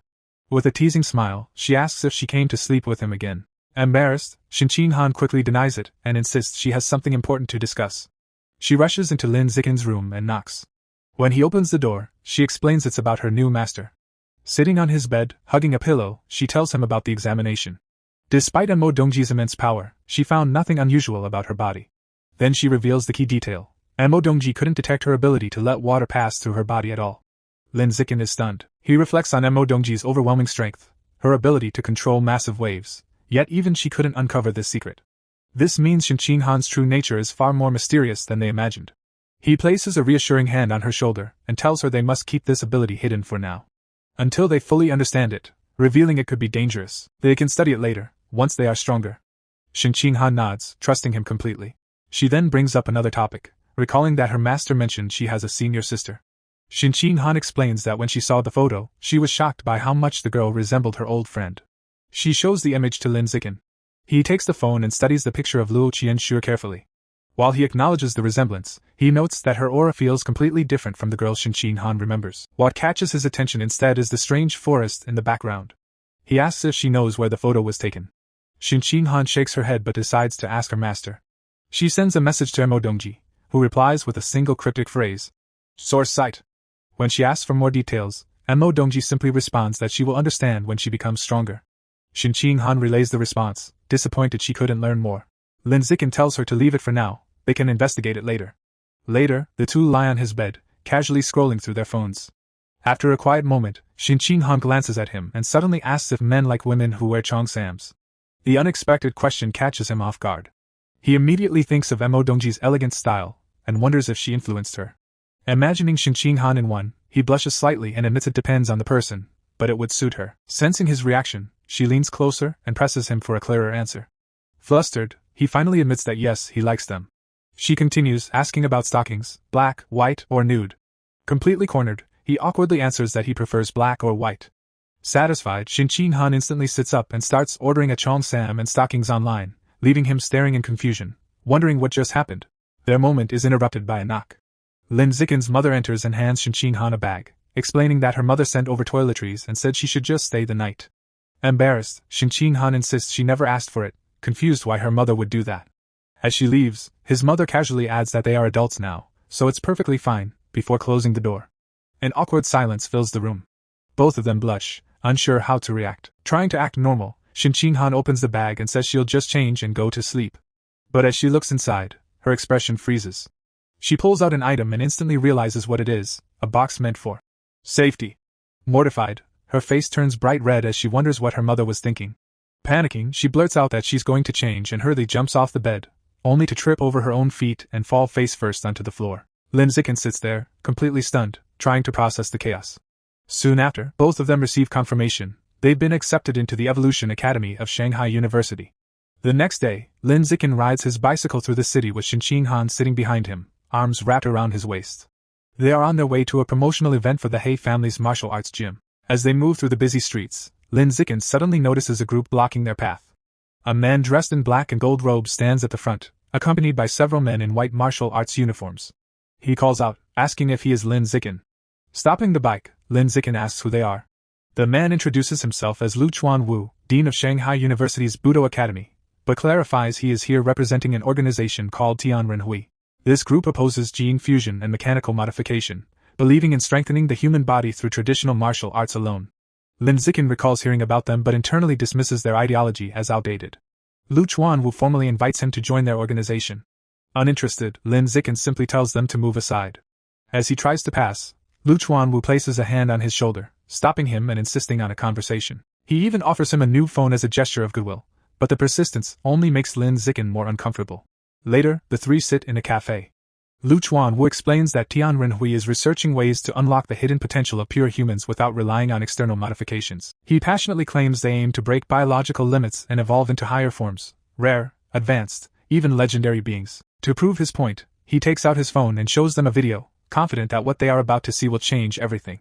In the video, Lu Chuan-Wu, who states his own biological level is ordinary tier 9, is seen facing a powerful opponent. He explains that the footage shows him defeating a high-level gene fuser. Lin Zikin watches in shock as he recognizes the winged man in the video as Wu Tian Changmen, the prodigy who once wiped out the rat god cult. The battle unfolds violently. Wu Tian Chang soars into the air and unleashes a deadly barrage of razor-sharp feathers. They pierce Lu Chuan-Wu's body, leaving him bloodied as the winged fighter lands gracefully back on the stage. But despite his injuries, Lu Chuan-Wu charges forward with terrifying force and delivers a crushing punch that sends Wu Tian Changmen flying out of the ring. As the video ends, Lu Chuan-Wu speaks with conviction. He declares that the human lineage is already powerful enough and does not need to borrow strength from other species. According to him, pure-blooded humans who follow their cultivation path represent the true future. Lin Zikin stares at the phone, his expression filled with doubt. He questions whether the video is real, whether it was edited or if Wu Tian Changmen intentionally lost. Lu Chuan-Wu immediately dismisses this, insisting the footage is completely authentic. He adds that he plans to challenge even more high-level gene fusers and invites Lin Zikin to witness it himself anytime. Lin Zikin then asks a practical question: why not upload the video online to promote their organization? Lu Chuan-Wu's expression darkens. He explains that those in power do not allow such content to spread. According to authorities, if a method does not raise biological level, it has no future and is not worth supporting. Frustrated, Lu Chuan-Wu slams his fists on the table. He argues that without exposure, they cannot attract talent, and without numbers, breakthroughs are impossible. After all, quantitative change leads to qualitative change. Then, looking directly at Lin Zikin, he says that someone with his talent would never remain stuck at ordinary tier 9 for decades like he has. This surprises Lin Zikin. Internally, he notes that Lu Chuan-Wu looks no older than 50. Almost as if reading his thoughts, Lu Chuan-Wu reveals the truth: he is nearly 100 years old. His youthful appearance, he explains, is the result of their cultivation method. Skeptical, Lin Zikin quickly searches online. The results confirm everything. The official records list Lu Chuan-Wu's birth year as 1929. Surprised, Lin Zikin realizes that this cultivation method truly grants longevity. For a brief moment, he even wonders if his own parents could benefit from it. Scrolling further, he learns more about Lu Chuan-Wu's past. He was once the young master of a powerful martial arts family. But when gene fusion rose to prominence, his family refused to adapt and eventually declined. Their once great dojo fell into ruin. Worse still, his insistence on tradition drove away his own family. His wife and children chose gene fusion and left him behind. As Lin Zikin reads, he reflects on his relationship with Xin Han, confident she would never leave him. But then he sees something that shocks him. The profile lists Lu Chuan-Wu's ex-wife as Yuan Dongji, another name for Mo Dongji. Even more unsettling, the profiles of his children are grayed out, suggesting they may no longer be alive. Lin Zikin looks up from his phone, his gaze sharpening. This man is far more complex than he first appeared. Noticing the stare, Lu Chuan-Wu smirks. He proudly repeats that his longevity proves the potential of pure human cultivation. That is why Tianrenhui exists. He passionately declares that Tianren means humanity conquering the heavens. He argues that those who rely on gene fusion will never surpass the beasts they draw power from, and may ultimately be destroyed by them. The same applies to mechanical modification, since many materials originate from aberrant beasts. Such paths, he claims, can never transcend their origins. Striking the table again, he clarifies that his organization is not entirely against these methods, but opposes humanity depending on them completely. In his view, they are only temporary solutions while a superior path is developed. With intense conviction, Lu Chuan-Wu extends his hand, sincerely inviting Lin Zikin to join Tianrenhui and help shape the future of humanity. Lin Zikin simply raises his hand and declines without a word. Unfazed, Lu Chuan-Wu states that he firmly believes Lin Zikin could become the first pure-blooded human to break past the ordinary biological barrier. Remaining calm, Lin Zikin asks what exactly their cultivation method involves. Lu Chuanwu proudly explains that it is called the blood tempering art, a technique discovered in ancient ruins. It uses one's own qi and blood to refine the body and enhance combat strength. According to ancient records, when mastered, it allows a person to become a saint in the flesh, capable of shattering mountains and tearing apart massive steel beasts with their bare hands. However, Lu Chuanwu reveals a critical limitation. The art can only be practiced by pure-blooded humans. He explains that gene fusers have impure blood, while mechanically modified individuals have incomplete bodies that disrupt the circulation of qi and blood. This, he argues, is why humanity's future lies with pure-blooded individuals. He once again formally invites Lin Zikin to join Tianren. Lin Zikin replies thoughtfully that he still knows too little about this path, and would prefer to observe for now. Growing more insistent, Lu Chuanwu leans forward, saying Lin Zikin can take his time learning, but it would be a waste to ignore his extraordinary physical talent. Leaning in closer, Lu Chuanwu adds that from Tianren's perspective, the so-called top scholar with 16% gene fusion compatibility is nothing compared to him. He even claims she isn't worth a single hair on Lin Zikin's head, causing a shocked Shin Han to spit out her drink. Surrounded by a fiery aura of conviction, Lu Chuanwu declares that Lin Zikin, with his #1 physical test results, is the true top talent of the province. He boldly states that if Lin Zikin follows their path, he will one day surpass Shin Han completely. This leaves Shin Han looking dejected, wondering why she was dragged into the conversation. Lin Zikin raises his hand to interrupt and points directly at her, clarifying that she is the top scholar Lu Chuanwu was just talking about. Shin Han gives an awkward wave as Lu Chuanwu begins to sweat nervously. Deciding to end things, Lin Zikin stands and says it's getting late. He picks up the phone Lu Chuanwu had offered earlier, takes Shin Han's hand, thanks him for the drink and the phone, and says they're leaving. Panicking, Lu Chuanwu calls out, offering a 6-month trial period. As they walk away hand in hand, he desperately raises the offer, promising double the benefits of the Evolution Academy. When that fails, he shouts an even bigger offer, triple. The word triple makes Lin Zikin stop. In the next instant, the scene cuts back to him sitting at the table. With a determined look, he clenches his fist and declares that he has always agreed with Tianren's philosophy and has decided to join them, contributing his talent to the future of pure-blooded humanity. Lu Chuanwu is left stunned, while a chibi version of him mentally cries over the massive cost of his promise. After making his decision, Lin Zikin asks a question. He wants to know about the source site. Lu Chuanwu is visibly surprised that a student knows of such a place. His expression turns serious as he explains that the source site is believed to be the origin of all life, and that all aberrant beasts come from there. Lin Zikin processes this, realizing that the source site is the origin of all aberrant creatures. He then asks if the beast meat sold in markets also comes from there. Lu Chuanwu confirms it, explaining that Earth alone cannot supply enough meat for the population. When Lin Zikin asks about videos of the place, Lu Chuanwu shakes his head. No electronic devices function there, so the only way to document it is through detailed drawings. This triggers a realization in Lin Zikin's mind. The image of Shin Han's senior sister, Luo Qianxue, it wasn't a photograph, but a highly detailed painting. Their discussion is interrupted by Lin Zikin's phone ringing. It's their friend Hugh, asking where they are since the gym's promotional event is about to start. Lin Zikin assures him they're on the way. He stands, slings his bag over his shoulder, and tells Lu Chuanwu they have to leave. Before they go, Lu Chuanwu hands him a blue book titled Blood Tempering Art, explaining that it contains the full cultivation method. However, he warns that there is a threshold. One must reach at least ordinary tier 4 and possess sufficient qi and blood to begin training. He suggests Lin Zikin study it over the summer. Lin Zikin casually takes the book and stuffs it into his bag. To Lu Chuanwu's surprise, he reveals that he has already reached ordinary tier 6 and plans to begin practicing immediately. The scene shifts to a high-rise building. Inside, a young woman with a ponytail is training, delivering a powerful kick to a heavy bag that sends it swinging violently. She pauses when she hears someone whistling cheerfully. Turning, she sees Lu Chuanwu entering with a proud smile. Curious, she asks what has put him in such a good mood. Lu Chuanwu boasts that he has successfully recruited the province's top physical test scorer into Tianren. Shocked, she demands confirmation. He proudly shows her Lin Zikin's contact info, claiming it was all due to his charm. Unconvinced, she presses him for the truth. Under pressure, Lu Chuanwu nervously admits he had to offer triple the benefits of the Evolution Academy. The young woman screams in horror, reminding him that their organization is already drowning in debt. Trying to calm her, Lu Chuanwu reassures her that he has arranged dates with 3 wealthy women to cover the expenses. She looks even more annoyed. Changing the topic, Lu Chuanwu asks how long it took her to sense qi and blood when she first practiced the blood tempering art. She recalls it took about a week. He then asks how long it took to master blood control, and she replies, 2 months. Stroking his chin, Lu Chuanwu praises her talent, noting it's expected from the former Kyoto exam runner-up. He then admits that even he, a self-proclaimed genius, needed 2 full weeks just to sense his qi and blood. The young woman's expression dims, and she quietly asks him not to bring up her past title. She admits that ever since she gave up gene fusion to join Tianren, she hasn't evolved into a high-level being for years. People mock her, saying she has already faded into obscurity. Lu Chuanwu places a reassuring hand on her shoulder and tells her to let them laugh.